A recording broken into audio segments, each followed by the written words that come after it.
అక్కడికి ఒక కుక్క వచ్చింది. కుక్కకి ఒక లక్షణం ఉంటుంది. కుక్క ఇంట్లో ఉండకూడదు అని అనరు. కుక్క ఉండవచ్చు ఇంట్లో, కానీ కుక్క రాజద్వారం దాటి లోపలికి కానీ వచ్చింది అనుకోండి, దేవతలు మీ ఇంట పూజాగృహంలో ఉన్నటువంటి దేవతలు ఆ రోజు ఉపవాసం ఉండిపోతారు, అన్నం తింటారు. దేవతలు ఉపవాసం ఉండిపోయినటువంటి శోభ యజమానిని కట్టి కొడుకుతుంది. ఎప్పుడో అప్పుడు బాధిస్తుంది.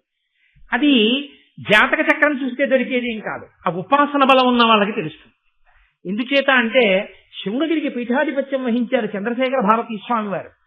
ఆయన దగ్గరికి అప్పుడు ఒక ఆయన వెళ్ళి దిగులుగా కూర్చున్నాడు. ఆయన మాట్లాడుతూ ఏమలా కూర్చున్నావు, ఏం చేస్తుంటావు అన్నారు. నేను రోజు శాలగ్రామాలను ఆరాధన చేస్తాను.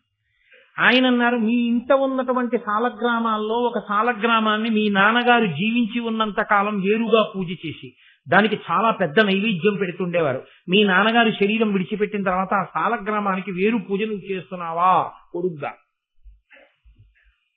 ఈయనేం చెప్పలేదు ఆయనకి, అదేనే దివ్య దృష్టి అని మనం చేసింది. అంటే ఆయన అన్నాడు, నిజమే, మీరు ఎలా గ్రహించారో నాకు తెలియదు. మా నాన్నగారు ఒక శాలగ్రామాన్ని ప్రత్యేకంగా పూజ చేసేవారు, మిగిలిన వాటితో కలపకుండా పూజ చేసి దానికి వేరే పెద్ద నైవేద్యం పెడుతుండేవారు. మా నాన్నగారు చనిపోయిన తర్వాత నేను ఆ శాలగ్రామాన్ని మిగిలిన శాలగ్రామాలతో కలిపేశాను. అన్నింటికీ కలిపి కాసి నీళ్లు పోసి పూజ చేసేసి అన్నిటికీ కలిపి నైవేద్యం పెడుతున్నాను. అంటే చంద్రశేఖర భారతీ స్వామి గారు అన్నారు, అందుకే నువ్వు ఇబ్బందిలో ఉన్నావు. ఆ శాలగ్రామం అది నృసింహ శాలగ్రామం, దాన్ని మిగిలిన వాటితో కలిపి పూజ చేయడానికి వీల్లేదు. దాన్ని వేరుగా పూజ చెయ్యాలి, దానికి వేరుగా మహానైవేద్యం ఎక్కువ పెట్టాలి, దాని ఆకలి ఎక్కువ. నువ్వు అలా పెట్టని కారణం చేత నీ ఇంటి పూజా మందిరంలో ఆకలితో ఉండిపోయిన నృసింహ శాలగ్రామం యొక్క వ్యధ నిన్ను కట్టి కుడుపుతోంది, అందుకు బాధపడుతున్నావు. ఇంటికి వెళ్లి నృసింహ శాలగ్రామాన్ని వేరు చేసి పూజ చేసి పెద్దగా నైవేద్యం పెట్టడం మొదలుపెట్టు అన్నారు. ఆరాధన తెలిసి ఉండాలి, సరిగా ఉండాలి, విగ్రహం ఎంత ఉండాలో తెలిసి ఉండాలి. పెద్దలను అడిగి పూజా మందిరంలో పెట్టుకోవాలి.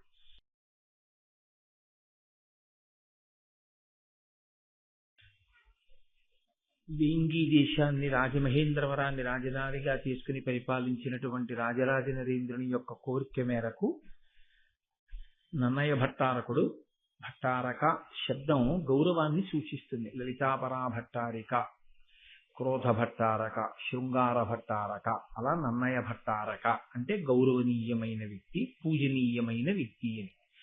నన్నయ భట్టారకుణ్ణి ప్రార్థన చేస్తే ఆయన అత్యంత వినయంతో, మహాభారతాన్ని ఆంధ్రీకరించడం అనేటటువంటిది అంత తేలికైన విషయం కాదు, కానీ నేను ఎవరికి నమస్కారం చేసి ఎవరి అనుగ్రహాన్ని పొందితే మహాభారతాన్ని ఆంధ్రీకరించడం సాధ్యమవుతుందని ఆయన నమ్మారు. అటువంటి దేవతా స్వరూపాలకన్నిటికీ నమస్కారం చేసి వాల్మీకి మహర్షికి, వేదవ్యాస భగవానుడికి నమస్కారం చేసి భాగవతాన్ని ఆంధ్రీకరించడం ప్రారంభం చేశారు.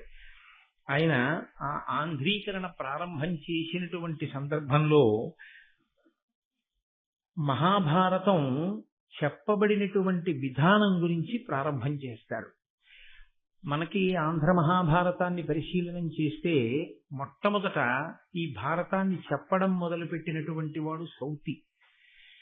తరువాత మళ్ళీ కథ కొంత దూరం వెళ్ళిన తరువాత జనమేజయ సర్పయాగం పూర్తయిపోయిన తర్వాత మళ్ళీ కథాభాగాన్ని చెప్పడం మొదలు పెట్టేటటువంటి వాడు వైశంపాయనుడు. కాబట్టి ముందసలు మహాభారతం ఎక్కడ చెప్పడం అన్నది భూమండలం మీద జరిగిందో, ఎక్కడ మొట్టమొదటిసారి భారత ప్రవచనం జరిగిందో, అటువంటి పవిత్రమైన ప్రదేశమేదో దాని గురించి నన్నయ్య గారు ప్రారంభం చేస్తున్నారు. ఆయన అంటారు, నైమిషారణ్య పుణ్యక్షేత్రమున కులపతి శౌనకొండను పరమమౌని బ్రహ్మర్షి గణ సముపాసితుండై సర్వలోక హితార్థంబు లోకనుతుడు 12 వార్షికోత్తమ సత్రయాగంబుముగి చేయుచున్న అమ్మునుల కడకు వచ్చి తానుగ్రశ్రవసుడను సూతుడు రౌమహర్షని సుపౌరాణికుండు పరమభక్తితో ప్రణమిల్లియున్న ఆ కథకు వలన ముని నికాయమెల్ల వివిధ పుణ్యకథలు వినువేట్క అతని పూజించి అపరిమిత విశేష విధుల అని ప్రారంభం చేశారు. దీన్ని మొట్టమొదట నైమిషారణ్యము అనబడేటటువంటి ప్రదేశంలో ఈ మహాభారత ప్రవచనం జరిగింది. మనకి భారతదేశంలో అత్యంత ప్రఖ్యాతమైనటువంటి ప్రదేశములు అనేకమున్నాయి. అందున విశేషించి మిగిలినటువంటి ప్రాంతాలలో అంటే భూమండలంలో భరతఖండాన్ని మినహాయిస్తే అరణ్యంలోకి వెళ్ళడం, అరణ్యంలో ఉండడం అనేటటువంటి సంప్రదాయం మీకు కనపడదు. కానీ ఒక్క భారతదేశంలో మాత్రం ఋషులు తమంత తాముగా కోరి కోరి అరణ్యంలో ఉంటూ ఉంటారు. అక్కడ ఆశ్రమ నిర్మాణం చేసుకుని పరమ ప్రశాంతమైనటువంటి వాతావరణంలో తపస్సు చేస్తూ శిష్యుల్ని పోషిస్తూ శిష్యులకి విద్య నేర్పుతూ వారు అరణ్యంలో నివసించినటువంటి కారణం చేత అరణ్యంలో క్రూర మృగాలు కూడా ఒకదాని పట్ల ఒకదానికున్న క్రౌర్యాన్ని మరచిపోయి అత్యంత ప్రేమతో ప్రవర్తించగలిగినటువంటి తపో వైభవాన్ని ప్రకటించి అసలు అరణ్యము అన్న మాటకి ఒక కొత్త శోభని సంతరింపచేశారు. అందుకే మీకు పౌరాణిక వాంగ్మయాన్ని పరిశీలనం చేస్తే అంత పరమ పవిత్రమైనటువంటి అరణ్యముల పేర్లు కొన్ని వినపడతాయి. అందులో దండకారణ్యము, అది ప్రత్యేకించి శ్రీరామాయణ కాలంలో రామచంద్రమూర్తి ఎందరో ఋషుల్ని దర్శనం చేసినటువంటి ప్రాంతం. దండకారణ్యము, ధర్మారణ్యము, చంపారణ్యము, సైంధవారణ్యము, పుష్కరారణ్యము, నైమిషారణ్యము, ఇలా ఎన్నో అరణ్యాలు. ఈ అరణ్యాలన్నీ కూడా ఋషి స్పర్శ కలిగినవి. అరణ్యము అనేటప్పటికీ క్రూర మృగాలు ఉంటాయి, బాబాయ్ అక్కడికి వెళ్ళకూడదనేటటువంటి భీతితో ఉంటారు మిగిలిన వాళ్ళు. కానీ ఒక్క భరతఖండంలో ఉన్న గొప్పతనం ఏంటంటే అటువంటి చోటికి వెళ్ళి వీళ్ళు తపస్సు చేస్తే క్రూర మృగాలు వాటికి సహజంగా ఉండేటటువంటి వైరాన్ని మరిచిపోయి అత్యంత ప్రేమతో కలిసిమెలిసి ఉండేవి. అగస్త్య మహర్షి గురించి మీరు కాశీఖండంలో చదివిన అక్కడ వరకెందుకు శంకరాచార్యుల వారి యొక్క జీవితం గురించి చదివినప్పుడు శృంగగిరి పీఠం పెట్టిన ప్రదేశానికి వారు వెళ్ళినప్పుడు మొట్టమొదటిసారి ఒక పాము కప్పకి పడగపట్టి కాపాడి సేద తీర్చడం చూశారు.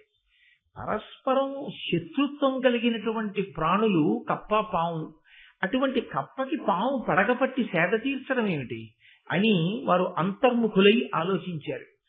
ఆయన ఒక్కసారి దివ్య దృష్టితో చూశారు. దివ్య దృష్టి అన్న మాట ఒకటి మనకి తరచుగా కనపడుతూ ఉంటుంది వాంగ్మయంలో. దృష్టి అన్న మాటకు అర్థం ఈ మాంసనేత్రము చూడగలిగినంత ఎంతవరకు చూడగలదో అంతవరకు చూడగలిగి ఉండడం. అది సాధారణంగా లోకంలో మనుష్య ప్రాణులందరికీ ఒకేలా ఉంటుంది. ఏదో కొద్దిగా కనుచూపు యందు దోషం వచ్చిన వాళ్ళ గురించి నేను మాట్లాడటం లేదు, మామూలుగా అందరికీ ఒక్కలాగే ఉంటుంది. కానీ మనుష్య ప్రాణికి ఎటువంటి దృష్టి ఉంటుందో అన్ని ప్రాణులకు అటువంటి దృష్టి ఉంటుంది అని చెప్పడానికి వీలుండదు. ఎందుకంటే ఎక్కడో ఎగురుతున్నటువంటి గ్రద్ద భూమి మీద విడుతున్నటువంటి చిన్న కోడి పిల్లని చూసి ఇంత నిటారుగా ఇలా వచ్చి కొడితే ఈ కోడి పిల్ల నాకు దొరుకుతుంది అని ఆకాశంలోంచి ఒక్కసారి భూమండలం మీదకి రాగలదు. అంత పైనుంచి చూడగలిగిన చిన్న కంటితో ఉంటుంది గ్రద్ద. ఒక్కొక్క దాని దృష్టి ఒకలా ఉంటుంది. బాహ్యంలో మాంసనేత్రానికి చూడగలిగినటువంటి శక్తి సామాన్యంగా పిలువబడేటటువంటి దృష్టి. దివ్య దృష్టి అంటే ఈ బాహ్య నేత్రాన్ని మూసి ఒక్కసారి దేని గురించి ఆలోచిస్తున్నారో దాని మీద దృష్టి పెడితే ఎక్కడ ఏది జరిగింది అన్నది ఇతరులకు అందని విషయం అలా కన్నులు మూసుకున్నటువంటి వ్యక్తికి గోచరం అవుతుంది, ఆయనకి తెలుస్తుంది. అలా చూడగలిగినటువంటి శక్తి తపస్సు చేత సాధింపబడుతుంది. అది అందరికీ కన్నులు మూసుకుంటే దొరికే విషయం కాదు. అది అటువంటి తపోశాలురైన మహర్షులు ఒక్కసారి భ్రూమధ్యమునందు దృష్టిని కేంద్రీకరించి ఏం జరిగింది అని వారు కన్నులు మూసుకుంటే ఏది జరిగిందో వారికి కరతలామలకం అయ్యేది. కంచికామకోటి పీఠాధిపత్యం చేసి నడిచే దేవుడిని పేర్గాంచినటువంటి చంద్రశేఖరేంద్ర సరస్వతి స్వామి వారు ఒక్కసారి ఇలా కన్నులు మూసుకుంటే తన దగ్గరికి ప్రసాదం పట్టుకుని వచ్చినటువంటి వ్యక్తి ఎక్కడో ఒక చోట చేయించుకున్నటువంటి రుద్రాభిషేకంలో ఏ బ్రాహ్మణుణ్ణి అవమానం చేశారో ఆ బ్రాహ్మణుడు దేవాలయంలో ఈశ్వరుడికి వెళ్ళి ఏం చెప్పుకున్నాడో ఆ చెప్పుకున్న ఆయన ఎంత బాధపడి ప్రాణం విడిచిపెట్టేశాడో కూడా ఆయన తెలుసుకుని ఆ పూట భిక్ష కూడా విడిచిపెట్టేసిన రోజులున్నాయి. మహాత్ములు తమ తపశ్శక్తి చేత బాహ్యనేత్రమును మూసి అంతర్నేత్రముతో చూడగలిగిన శక్తితో ఉంటారు. దాన్ని దివ్య దృష్టి అని పిలుస్తారు. కాబట్టి ఒక్కొక్కరిది ఒక్కొక్క దృష్టి, ఒక్కొక్క శక్తితో కూడినటువంటి దృష్టికోణము కలిగినటువంటి వారై ఉంటారు. మనకి శంకర భగవత్పాదులు అలా ఒక్కసారి అంతర్ముఖులై చూశారు. ఈ పాము కప్పని పడగబట్టి ఎలా కాపాడగలుగుతోంది, ఇందువల్ల వచ్చింది. రెండు పరస్పర శత్రుత్వం ఉన్న ప్రాణులు ఇంత ప్రేమతో ఇక్కడ ఎందుకు మెలగగలిగాయి? ఆయనకు అర్థమైంది. ఎప్పుడో త్రేతాయుగంలో అక్కడ ఋష్యశృంగ మహర్షి తపస్సు చేశారు. త్రేతాయుగంలో ఋష్యశృంగుడు తపస్సు చేసిన కారణం చేత కలియుగంలో శంకర భగవత్పాదాచార్య స్వామి వారు నడిచేసరికి కూడా ఆ తపస్సు యొక్క ప్రకంపనల చేత, తత్ప్రభావము చేత అక్కడ ఉన్నటువంటి ప్రాణులు సహజంగా ఉండేటటువంటి వైరాన్ని మరిచిపోయి తిరగగలిగాయి. అంటే ఒక్కొక్క మహానుభావుడు అరణ్యంలో తపస్సు చేసినటువంటి కారణం చేత యుగం మారిపోయినా కూడా ఆ అరణ్యములు అంత శోభస్కరమైన ప్రదేశములుగా నిలబడిపోయాయి. ఇది అనన్య సామాన్యమైనటువంటి ప్రక్రియ. ఇది ఒక్క భారతదేశంలో ఋషులకు మాత్రమే చెందినటువంటి అత్యంత పవిత్రమైన సంప్రదాయం. అటువంటి ఋషి సంప్రదాయానికి మనం వారసులం. అంత పవిత్రమైనటువంటి ప్రదేశాలు. అందున ప్రత్యేకించి నైమిషారణ్యము వెళ్లి తపస్సు చేయడం చేత అటువంటి శక్తి పొందినది కాదు. కలియుగ ప్రారంభంలో మహర్షులు వెళ్లి అడిగారు చతుర్ముఖ బ్రహ్మగారిని, నువ్వు సృష్టికర్తవి, నీకు యుగ లక్షణం బాగా తెలుసు, భూమండలం అంతా కూడా కలి యొక్క ప్రభావం ఉంటుంది. కలి యొక్క ప్రభావం ప్రధానంగా ఎవరి మీద ఉంటుంది అంటే, కలికి లొంగిపోయిన వాడి మీద కలి తన ప్రభావం చూపించవలసిన అవసరం ఉండదు. కలికి ఎవడు లొంగకుండా నిలబడి ఈశ్వరుడి పాదములు పట్టుకున్నాడో వాణ్ణి పడగొట్టడానికే కలి ప్రయత్నిస్తాడు. కాబట్టి మేము ఇప్పుడు భూమండలంలో ఎక్కడ కూర్చుని తపస్సు చేసినా కలి ప్రభావం మా మీద ఉంటుంది. కాబట్టి తపస్సు అసలు నిలబడుతుందన్న ధైర్యం లేదు. కాబట్టి మహానుభావ, భూమండలంలో ఎక్కడ మేము కలి ప్రభావానికి వశులం కాకుండా ఉండగలిగినటువంటి ప్రదేశం ఉన్నదో అటువంటి ప్రదేశాన్ని మాకు ఎరుకపరచవలసినది అని ప్రార్థన చేశారు. బ్రహ్మగారు ఒక చక్రాన్ని ఒకదాన్ని మనసా నిర్మించి విడిచిపెట్టారు. దీని వెనక మీరు వెళ్ళండి, ఇది దొల్లుతూ వెడుతుంది. వెళ్ళి వెళ్ళి వెళ్ళి వెళ్ళి వెళ్ళి ఎక్కడ దీని యొక్క నీమి, దీని ఇరుసు శిథిలమై ఇది పడిపోతుందో ఆ పడిపోయినటువంటి ప్రదేశంలో కలిపురుషుని యొక్క ప్రభావం ఉండదు. కాబట్టి మీరు అక్కడ తపస్సు చెయ్యండి అన్నారు. అదిగో అప్పుడు వచ్చింది నైమిషారణ్యం. అక్కడ ఆ చక్రం యొక్క నీమి శిథిలమై పడిపోయింది. ఆ రోజుల్లో మహర్షులు అక్కడ తపస్సు కూర్చుంటే మహాత్ములైన వారు, తపోనిష్టాగరిష్ఠులు అక్కడ కూర్చున్నారని 88,000 మంది ఋషులు చేరారు నైమిషారణ్యంలో ప్రారంభంలో. అంతమంది మహర్షుల యొక్క పాద ధూళి చేత పవిత్రమైన ప్రదేశం ఆ ప్రదేశం. అక్కడ సాక్షాత్తుగా శ్రీమన్నారాయణుడు ఆవిర్భవించాడు ఒక ప్రత్యేక కారణానికి, రాక్షస సంహారానికి.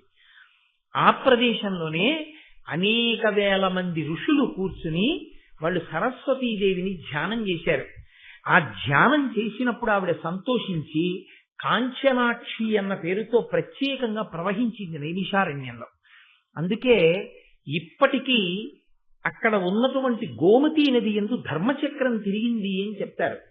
ధర్మచక్రం తిరగడము అన్న మాటకు అర్థం ఏమిటో నేను నిన్ననే మీతో మనవి చేశాను. అది కదులుతుంది. ధర్మము ఒకలా ఉండేది కాదు, ధర్మము అస్తమానం మారిపోతుంది. నేను ఇప్పుడు ఈ వేదిక మీద కూర్చుంటే నాదొక ధర్మం, వేదిక దిగిపోతే నాదొక ధర్మం. నేను వేదిక మీద కూర్చున్నప్పుడు మీరు నాతో ఒకలా ఉండాలి, నేను వేదిక దిగిన తరువాత మాట్లాడితే ఒకలా మాట్లాడాలి. నేను నా భార్య దగ్గర నిలబడితే నాది భర్తృధర్మం, నేను నా అక్క దగ్గర నిలబడితే నాది సోదర ధర్మం, నేను నా కూతురు దగ్గర నిలబడితే నాది పితృధర్మం, నా తండ్రి దగ్గర నిలబడితే పుత్రధర్మం, నేను నా కార్యాలయానికి వెళితే ఉద్యోగి ధర్మం, ఏకాదశి నాడు ఉపవాసం ధర్మం, ద్వాదశి నాడు తొందరగా పారణ ధర్మం. ఎక్కడి ధర్మం అక్కడే. ధర్మం ఒక్కలా ఉండదు. ధర్మం ఆశ్రమాన్ని బట్టి మారిపోతుంది, ఆ రోజు తిథిని బట్టి మారిపోతుంది, మీరున్న పరిస్థితిని బట్టి మారిపోతుంది. కాబట్టి ఒకలా ఉండకుండా మీరున్న దేశకాలాదులను ఆశ్రమమును బట్టి మారేది ధర్మం. కాబట్టి చక్రం తిరుగుతుంది.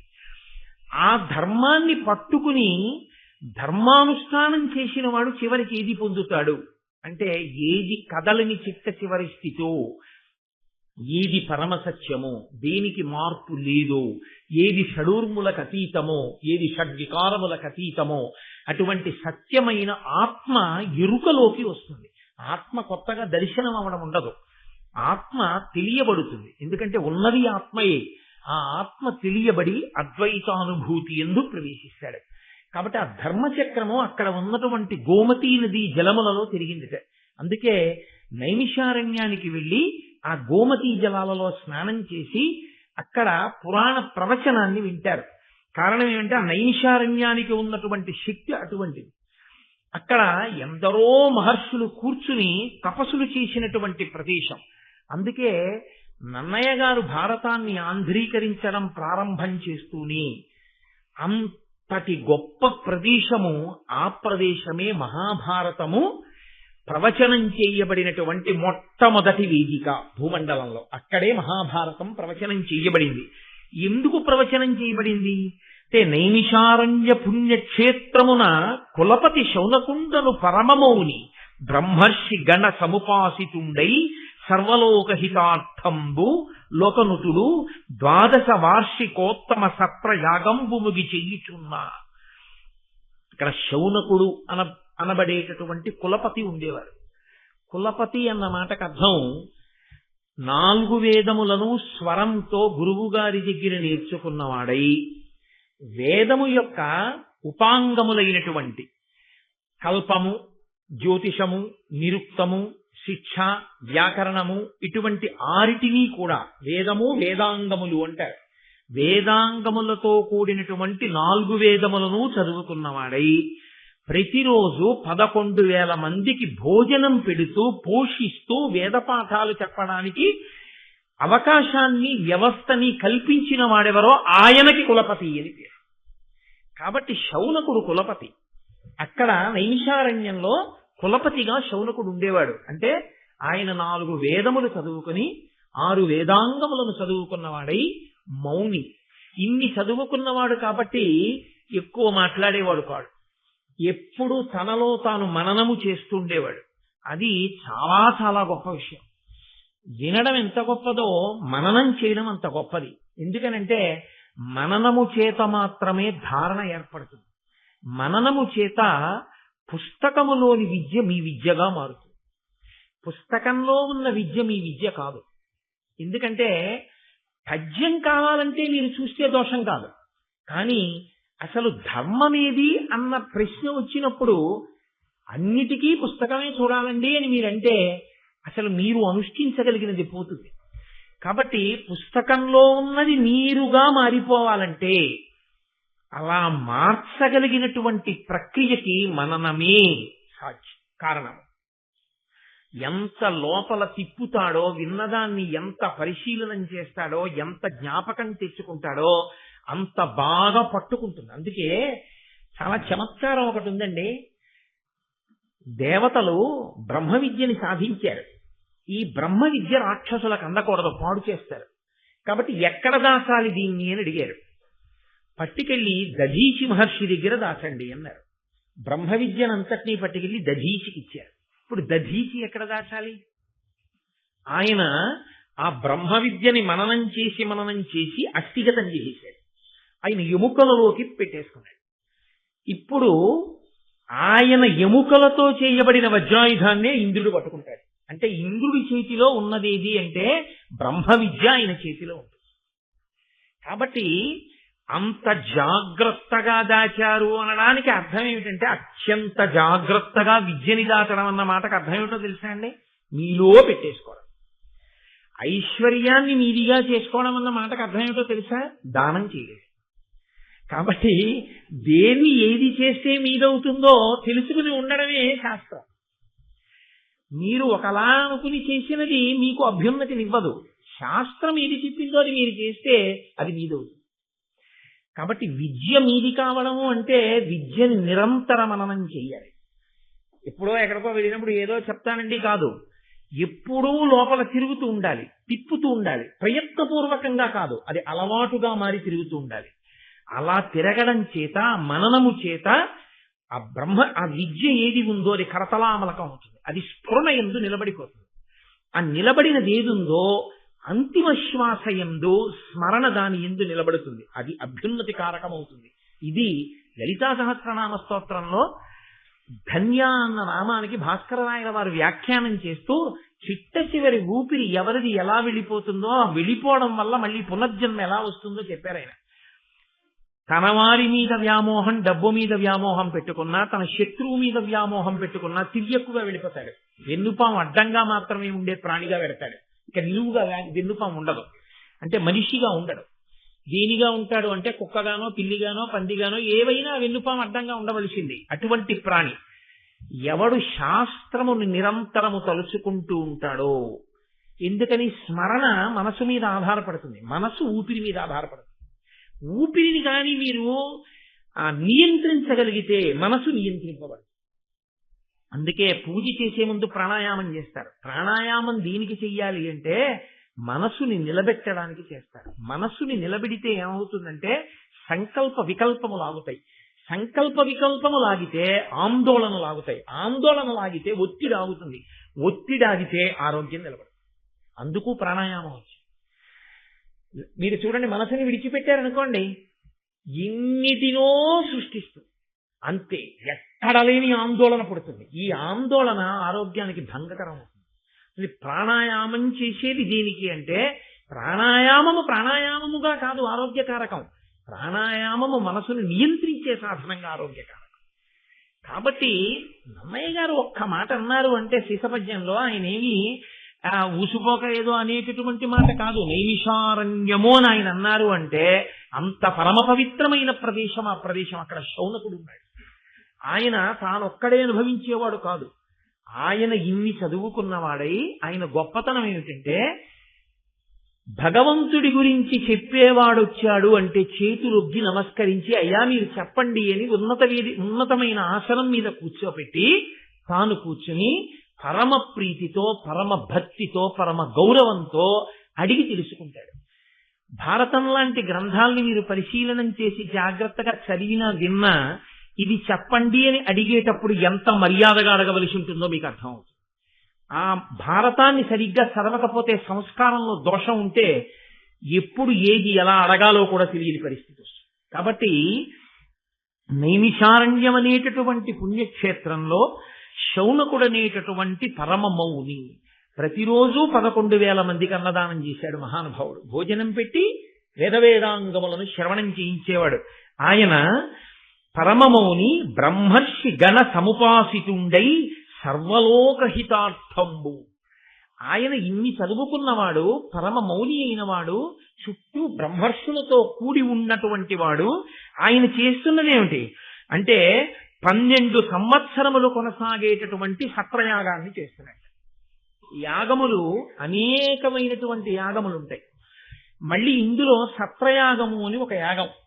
ఈ సత్రయాగం చాలా గమ్మత్తుగా ఉంటుంది. బ్రాహ్మణుణ్ణి దానం పట్టమని చెప్పింది శాస్త్రం. ఏమి బ్రాహ్మణుడే ఎందుకు దానం పుచ్చుకోవడం అంటే ఇచ్చిన పంచెల చాపల్లా తాను కట్టేసుకోకూడదు. పంచెల చాపులు పుచ్చుకుంటే ఒక 5 or 6 తాను కట్టుకోవడానికి ఉంచుకుని మిగిలిన పంచెల చాపులు తీసుకెళ్లి వేరే ఉంచాలి. ఉంచి దేవాలయంలో శారదా నవరాత్రులు అవుతున్నాయండి అన్నారనుకోండి, దీక్షావస్త్రాలుగా కట్టుకోండి ఋత్విక్కులకు తీసుకొచ్చి ఓ 10 or 15 పంచెల చాపులు ఇచ్చేసేయాలి. బ్రాహ్మణుడు నేర్చుకోవలసిన మొదటి లక్షణం ఏమిటంటే కేవలము ఉన్నదాన్ని తాను అనుభవించుట కాదు, వైదిక సంస్కారము పెరగడానికి మళ్లీ తనకి వచ్చిన దాన్ని తిరిగి పెట్టుబడిగా ఇచ్చేస్తూ ఉండాలి. తాను అనుభవించడానికి బ్రాహ్మణుడు పుచ్చుకోకూడదు. అందుకే బ్రాహ్మణుడి జీవితము అంత నిరాడంబరంగా ఉండాలి అని శాస్త్రాలు చెప్పడానికి కారణం అదే. కాబట్టి సత్రయాగము అన్న మాటకు అర్థం ఏంటంటే దానికి యజమానులు ఉండరు. యజమాని ఉంటాడు, చేయించేవారు ఉంటారు యాగాన్ని. యజమాని అంటే కోరిక ఆయనది, ఆయన కొరకు యాగం జరుగుతుంది. దశరథ మహారాజు గారికి పిల్లలు లేరు. దశరథ మహారాజు గారు వశిష్ఠుణ్ణి ఆశ్రయించాడు. వశిష్ఠుడు అన్నాడు అశ్వమేధయాగం చెయ్యాలన్నాడు. అశ్వమేధయాగం చేస్తే ఏమవుతుంది? వశిష్ఠుడికి ఏం కలిసి రాదు. సంతానము కలగకుండా ఏ దోషము ప్రతిబంధకంగా దశరథ మహారాజు గారికి అడ్డం వచ్చి నిలబడిందో ఆ దోషము తొలగిపోతుంది. ఇప్పుడు ఆ దోషము తొలగడానికి ఈ యాగము చెయ్యవలసి ఉంటుంది వశిష్ఠుడు చెప్పాడు. ఇప్పుడు ఆ యాగం చేశాడు. ప్రతిబంధకం పోయింది. ఇప్పుడు ఏం కావాలి? సత్పుత్రులు కావాలి. పుత్రకామేష్టి చెయ్యి. ఇప్పుడు కొడుకులు కావాలని అడుగు. పాపం పోయింది. ఇప్పుడు నీకు కొడుకులు కలుగుతారు. ఇప్పుడు ఇష్టి చేశాడు. పాయస పాత్ర పట్టుకుని యజ్ఞపురుషుడు పైకి వచ్చాడు. యాగము అన్న మాట, హోమము అన్న మాట, బలి అన్న మాట మూడుంటాయి. వాటిని కొంచెం జాగ్రత్తగా మీరు పరిశీలనం చేయవలసి ఉంటుంది. యాగము, యాగశాల అని ఉంటాయి. ఇప్పుడు రేపు పొద్దున్న కుంభాభిషేకానికి వేస్తారు పక్కన యాగశాల. యాగశాల ప్రవేశమే అద్భుతమైన విషయం. అసలు ఆ దీక్షావస్త్రాలు కట్టుకుని మంగళవాయిద్యాలతో లోపలికి వెడతారు. అందరూ యాగశాలలోకి వెళ్ళకూడదు. యాగశాల చుట్టూ ప్రదక్షిణం చెయ్యాలి మనమందరం. యాగశాలలోకి ఋత్విక్కులు వెడతారు. వెళ్ళి అగ్నిముఖంగా హవిస్సునిస్తారు. ఇచ్చి దేవతల్ని పిలిచి పట్టుకెళ్ళండి అని ఇస్తారు. అంటే వాళ్ళకి అన్నం పెడతారు. అగ్నిముఖంగా వాళ్ళ అన్నం తింటారు. వాళ్ళ అన్నం తినడానికి వచ్చి కూర్చుంటారు. ఇవాళ మంది పిలుస్తారు, వీళ్ళు అన్నం పెడతారని. మనం పిలిచామనుకోండి, భోజనానికి రండి అంటాం, తప్పు. దేవతార్చనకి రండి అన్నారు. వచ్చి కూర్చుంటే అయ్యా వడ్డించేస్తున్నాం కూర్చోండి అంటారు. వడ్డించేస్తున్నాం కూర్చోండి అంటే ఎందుకు కూర్చున్నాడు? భోజనం పెడతారని కూర్చున్నాడు. అలాగే యాగశాల నిర్మాణం చేసి నాందీ ప్రస్తావన చేసేస్తే దేవతలు వచ్చి కూర్చుంటారు హవిస్సు కోసం. అందుకని యాగశాలలోకి అందరూ వెళ్లరు. దానికి తగిన నియమపాలనం చేసేవాళ్ళు దీక్షితులు. అందుకే యాగం చేస్తేనే దీక్ష అన్న పేరు వచ్చింది. దీక్షావస్త్రాలు కట్టుకుని వాళ్ళు యాగశాలలోకి వెడతారు. అటువంటి హోమగుండం, ఆ హవిస్సు, ఋత్విక్కులు, దేవతలు అందరూ ఆ యాగశాలలో కూర్చున్నారు. కాబట్టి అక్కడికి ఒక కుక్క వచ్చింది. కుక్కకి ఒక లక్షణం ఉంటుంది. కుక్క ఇంట్లో ఉండకూడదు అని అనరు. కుక్క ఉండవచ్చు ఇంట్లో, కానీ కుక్క రాజద్వారం దాటి లోపలికి కానీ వచ్చిందనుకోండి, దేవతలు మీ ఇంట పూజాగృహంలో ఉన్నటువంటి దేవతలు ఆ రోజు ఉపవాసం ఉండిపోతారు, అన్నం తింటారు. దేవతల ఉపవాసం ఉండిపోయినటువంటి శోభ యజమానిని కట్టి కొడుకుతుంది. ఎప్పుడో అప్పుడు బాధిస్తుంది. అది జాతక చక్రం చూస్తే దొరికేది ఏం కాదు. ఆ ఉపాసన బలం ఉన్న వాళ్ళకి తెలుస్తుంది.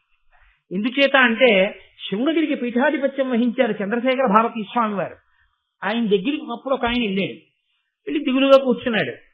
ఆయన మాట్లాడుతూ ఏమలా కూర్చున్నావు, ఏం చేస్తుంటావు అన్నారు. నేను రోజు శాలగ్రామాలను ఆరాధన చేస్తాను.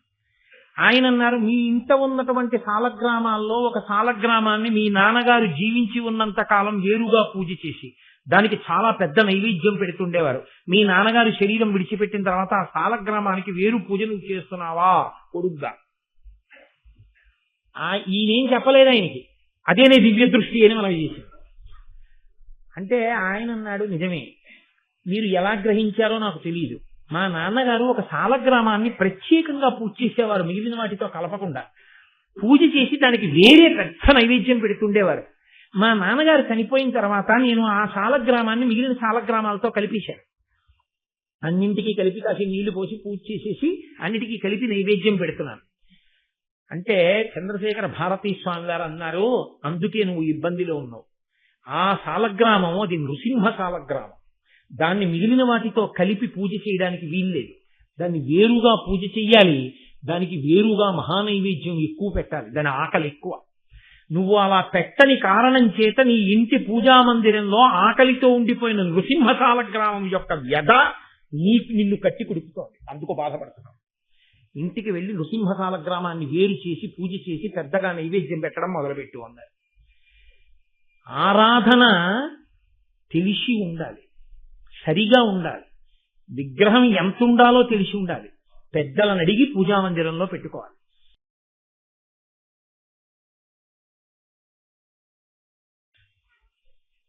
వేంగి దేశాన్ని రాజమహేంద్రవరాన్ని రాజధానిగా తీసుకుని పరిపాలించినటువంటి రాజరాజ నరేంద్రుని యొక్క కోరిక మేరకు నన్నయ భట్టారకుడు, భట్టారక శబ్దం గౌరవాన్ని సూచిస్తుంది. లలితాపరా భట్టారిక, క్రోధ భట్టారక, శృంగార భట్టారక, అలా నన్నయ భట్టారక అంటే గౌరవనీయమైన వ్యక్తి, పూజనీయమైన వ్యక్తి అని.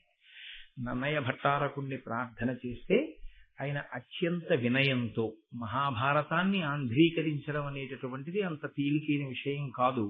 కానీ నేను ఎవరికి నమస్కారం చేసి ఎవరి అనుగ్రహాన్ని పొందితే మహాభారతాన్ని ఆంధ్రీకరించడం సాధ్యమవుతుందని ఆయన నమ్మారు. అటువంటి దేవతా స్వరూపాలకన్నిటికీ నమస్కారం చేసి వాల్మీకి మహర్షికి, వేదవ్యాస భగవానుడికి నమస్కారం చేసి భాగవతాన్ని ఆంధ్రీకరించడం ప్రారంభం చేశారు. ఆయన ఆ ఆంధ్రీకరణ ప్రారంభం చేసినటువంటి సందర్భంలో మహాభారతం చెప్పబడినటువంటి విధానం గురించి ప్రారంభం చేస్తారు.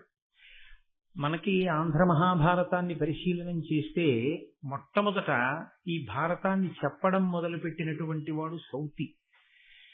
తరువాత మళ్ళీ కథ కొంత దూరం వెళ్ళిన తరువాత జనమేజయ సర్పయాగం పూర్తయిపోయిన తర్వాత మళ్ళీ కథాభాగాన్ని చెప్పడం మొదలు పెట్టేటటువంటి వాడు వైశంపాయనుడు. కాబట్టి ముందసలు మహాభారతం ఎక్కడ చెప్పడం అన్నది భూమండలం మీద జరిగిందో, ఎక్కడ మొట్టమొదటిసారి భారత ప్రవచనం జరిగిందో, అటువంటి పవిత్రమైన ప్రదేశమేదో దాని గురించి నన్నయ్య గారు ప్రారంభం చేస్తున్నారు. ఆయన అంటారు, నైమిషారణ్య పుణ్యక్షేత్రమున కులపతి శౌనకొండను పరమమౌని బ్రహ్మర్షి గణ సముపాసితుండై సర్వలోక హితార్థంబు లోకనుతుడు 12 వార్షికోత్తమ సత్రయాగంబుమువి చేయుచున్న అమ్మునుల కడకు వచ్చి తానుగ్రశ్రవసుడను సూతుడు రౌమహర్షణి సుపౌరాణికుండు పరమభక్తితో ప్రణమిల్లియున్న ఆ కథకు వలన ముని నికాయమెల్ల వివిధ పుణ్యకథలు వినువేట్క అతని పూజించి అపరిమిత విశేష విధులా అని ప్రారంభం చేశారు. దీన్ని మొట్టమొదట నైమిషారణ్యము అనబడేటటువంటి ప్రదేశంలో ఈ మహాభారత ప్రవచనం జరిగింది. మనకి భారతదేశంలో అత్యంత ప్రఖ్యాతమైనటువంటి ప్రదేశములు అనేకమున్నాయి. అందున విశేషించి మిగిలినటువంటి ప్రాంతాలలో అంటే భూమండలంలో భరతఖండాన్ని మినహాయిస్తే అరణ్యంలోకి వెళ్ళడం, అరణ్యంలో ఉండడం అనేటటువంటి సంప్రదాయం మీకు కనపడదు. కానీ ఒక్క భారతదేశంలో మాత్రం ఋషులు తమంత తాముగా కోరి కోరి అరణ్యంలో ఉంటూ ఉంటారు. అక్కడ ఆశ్రమ నిర్మాణం చేసుకుని పరమ ప్రశాంతమైనటువంటి వాతావరణంలో తపస్సు చేస్తూ, శిష్యుల్ని పోషిస్తూ, శిష్యులకి విద్య నేర్పుతూ, వారు అరణ్యంలో నివసించినటువంటి కారణం చేత అరణ్యంలో క్రూర మృగాలు కూడా ఒకదాని పట్ల ఒకదానికున్న క్రౌర్యాన్ని మరచిపోయి అత్యంత ప్రేమతో ప్రవర్తించగలిగినటువంటి తపో వైభవాన్ని ప్రకటించి అసలు అరణ్యము అన్న మాటకి ఒక కొత్త శోభని సంతరింపచేశారు. అందుకే మీకు పౌరాణిక వాంగ్మయాన్ని పరిశీలనం చేస్తే అంత పరమ పవిత్రమైనటువంటి అరణ్యముల పేర్లు కొన్ని వినపడతాయి. అందులో దండకారణ్యము, అది ప్రత్యేకించి శ్రీరామాయణ కాలంలో రామచంద్రమూర్తి ఎందరో ఋషుల్ని దర్శనం చేసినటువంటి ప్రాంతం. దండకారణ్యము, ధర్మారణ్యము, చంపారణ్యము, సైంధవారణ్యము, పుష్కరారణ్యము, నైమిషారణ్యము, ఇలా ఎన్నో అరణ్యాలు. ఈ అరణ్యాలన్నీ కూడా ఋషి స్పర్శ కలిగినవి. అరణ్యము అనేటప్పటికీ క్రూర మృగాలు ఉంటాయి, బాబాయ్ అక్కడికి వెళ్ళకూడదు అనేటటువంటి భీతితో ఉంటారు మిగిలిన వాళ్ళు. కానీ ఒక్క భరతఖండంలో ఉన్న గొప్పతనం ఏంటంటే అటువంటి చోటికి వెళ్ళి వీళ్ళు తపస్సు చేస్తే క్రూర మృగాలు వాటికి సహజంగా ఉండేటటువంటి వైరాన్ని మరిచిపోయి అత్యంత ప్రేమతో కలిసిమెలిసి ఉండేవి. అగస్త్య మహర్షి గురించి మీరు కాశీఖండంలో చదివిన అక్కడ వరకెందుకు శంకరాచార్యుల వారి యొక్క జీవితం గురించి చదివినప్పుడు శృంగగిరి పీఠం పెట్టిన ప్రదేశానికి వారు వెళ్ళినప్పుడు మొట్టమొదటిసారి ఒక పాము కప్పకి పడగ పట్టి కాపాడి సేద తీర్చడం చూశారు. పరస్పరం శత్రుత్వం కలిగినటువంటి ప్రాణులు కప్ప, పాము. అటువంటి కప్పకి పాము పడగపట్టి సేద తీర్చడం ఏమిటి అని వారు అంతర్ముఖులై ఆలోచించారు. ఆయన ఒక్కసారి దివ్య దృష్టితో చూశారు. దివ్య దృష్టి అన్న మాట ఒకటి మనకి తరచుగా కనపడుతూ ఉంటుంది వాంగ్మయంలో. దృష్టి అన్న మాటకు అర్థం ఈ మాంసనేత్రము చూడగలిగినంత ఎంతవరకు చూడగలదో అంతవరకు చూడగలిగి ఉండడం.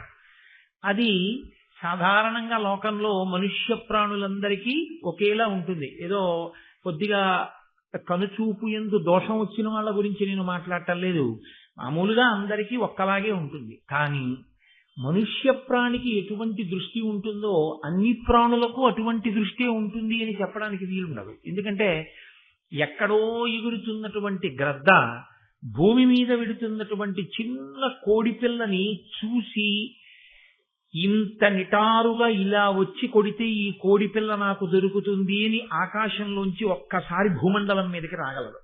అంత పైనుంచి చూడగలిగిన చిన్న కట్టితో ఉంటుంది గ్రద్ద. ఒక్కొక్క దాని దృష్టి ఒకలా ఉంటుంది. బాహ్యంలో మాంసనేత్రానికి చూడగలిగినటువంటి శక్తి సామాన్యంగా పిలువబడేటటువంటి దృష్టి. దివ్య దృష్టి అంటే ఈ బాహ్య నేత్రాన్ని మూసి ఒక్కసారి దేని గురించి ఆలోచిస్తున్నారో దాని మీద దృష్టి పెడితే ఎక్కడ ఏది జరిగింది అన్నది ఇతరులకు అందని విషయం అలా కన్నులు మూసుకున్నటువంటి వ్యక్తికి గోచరం అవుతుంది, ఆయనకి తెలుస్తుంది. అలా చూడగలిగినటువంటి శక్తి తపస్సు చేత సాధింపబడుతుంది. అది అందరికీ కన్నులు మూసుకుంటే దొరికే విషయం కాదు. అది అటువంటి తపోశాలురైన మహర్షులు ఒక్కసారి భ్రూమధ్యమునందు దృష్టిని కేంద్రీకరించి ఏం జరిగింది అని వారు కన్నులు మూసుకుంటే ఏది జరిగిందో వారికి కరతలామలకం అయ్యేది.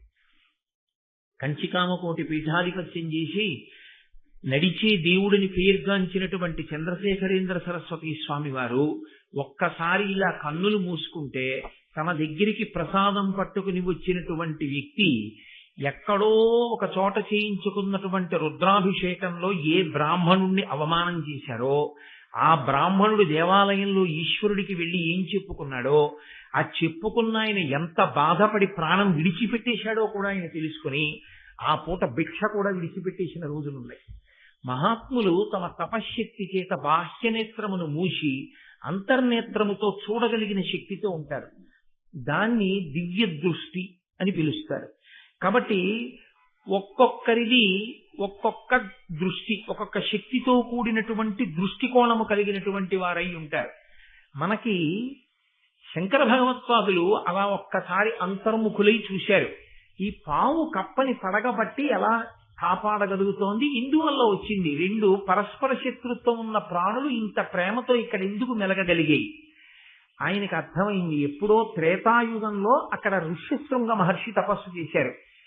త్రేతాయుగంలో ఋష్యశృంగుడు తపస్సు చేసిన కారణం చేత కలియుగంలో శంకర భగవత్పాదాచార్య స్వామి వారు నడిచేసరికి కూడా ఆ తపస్సు యొక్క ప్రకంపనల చేత తత్ప్రభావము చేత అక్కడ ఉన్నటువంటి ప్రాణులు సహజంగా ఉండేటటువంటి వైరాన్ని మరిచిపోయి తిరగగలిగాయి. అంటే ఒక్కొక్క మహానుభావుడు అరణ్యంలో తపస్సు చేసినటువంటి కారణం చేత యుగం మారిపోయినా కూడా ఆ అరణ్యములు అంత శోభస్కరమైన ప్రదేశములుగా నిలబడిపోయాయి. ఇది అనన్య సామాన్యమైనటువంటి ప్రక్రియ. ఇది ఒక్క భారతదేశంలో ఋషులకు మాత్రమే చెందినటువంటి అత్యంత పవిత్రమైన సంప్రదాయం. అటువంటి ఋషి సంప్రదాయానికి మనం వారసులం. అంత పవిత్రమైనటువంటి ప్రదేశాలు. అందున ప్రత్యేకించి నైమిషారణ్యము వెళ్లి తపస్సు చేయడం చేత అటువంటి శక్తి పొందినది కాదు. కలియుగ ప్రారంభంలో మహర్షులు వెళ్లి అడిగారు చతుర్ముఖ బ్రహ్మగారిని, నువ్వు సృష్టికర్తవి, నీకు యుగ లక్షణం బాగా తెలుసు, భూమండలం అంతా కూడా కలి యొక్క ప్రభావం ఉంటుంది. కలి యొక్క ప్రభావం ప్రధానంగా ఎవరి మీద ఉంటుంది అంటే కలికి లొంగిపోయిన వాడి మీద కలి తన ప్రభావం చూపించవలసిన అవసరం ఉండదు. కలికి ఎవడు లొంగకుండా నిలబడి ఈశ్వరుడి పాదములు పట్టుకున్నాడో వాణ్ణి పడగొట్టడానికే కలి ప్రయత్నిస్తాడు. కాబట్టి మేము ఇప్పుడు భూమండలంలో ఎక్కడ కూర్చుని తపస్సు చేసినా కలి ప్రభావం మా మీద ఉంటుంది. కాబట్టి తపస్సు అసలు నిలబడుతుందన్న ధైర్యం లేదు. కాబట్టి మహానుభావ, భూమండలంలో ఎక్కడ మేము కలి ప్రభావానికి వశులం కాకుండా ఉండగలిగినటువంటి ప్రదేశం ఉన్నదో అటువంటి ప్రదేశాన్ని మాకు ఎరుకపరచవలసినది అని ప్రార్థన చేశారు. బ్రహ్మగారు ఒక చక్రాన్ని ఒకదాన్ని మనసా నిర్మించి విడిచిపెట్టారు. దీని వెనక మీరు వెళ్ళండి, ఇది దొల్లుతూ వెడుతుంది. వెళ్ళి వెళ్ళి వెళ్ళి వెళ్ళి వెళ్ళి ఎక్కడ దీని యొక్క నేమి, దీని ఇరుసు శిథిలమై ఇది పడిపోతుందో ఆ పడిపోయినటువంటి ప్రదేశంలో కలిపురుషుని యొక్క ప్రభావం ఉండదు. కాబట్టి మీరు అక్కడ తపస్సు చెయ్యండి అన్నారు. అదిగో అప్పుడు వచ్చింది నైమిషారణ్యం. అక్కడ ఆ చక్రం యొక్క నేమి శిథిలమై పడిపోయింది. ఆ రోజుల్లో మహర్షులు అక్కడ తపస్సు కూర్చుంటే మహాత్ములైన వారు తపోనిష్టాగరిష్ఠులు అక్కడ కూర్చున్నారని 88,000 మంది ఋషులు చేరారట నైమిషారణ్యంలో ప్రారంభంలో. అంతమంది మహర్షుల యొక్క పాద ధూళి చేత పవిత్రమైన ప్రదేశం ఆ ప్రదేశం. అక్కడ సాక్షాత్తుగా శ్రీమన్నారాయణుడు ఆవిర్భవించాడు ఒక ప్రత్యేక కారణానికి, రాక్షస సంహారానికి. ఆ ప్రదేశంలోనే అనేక వేల మంది ఋషులు కూర్చుని వాళ్ళు సరస్వతీదేవిని ధ్యానం చేశారు.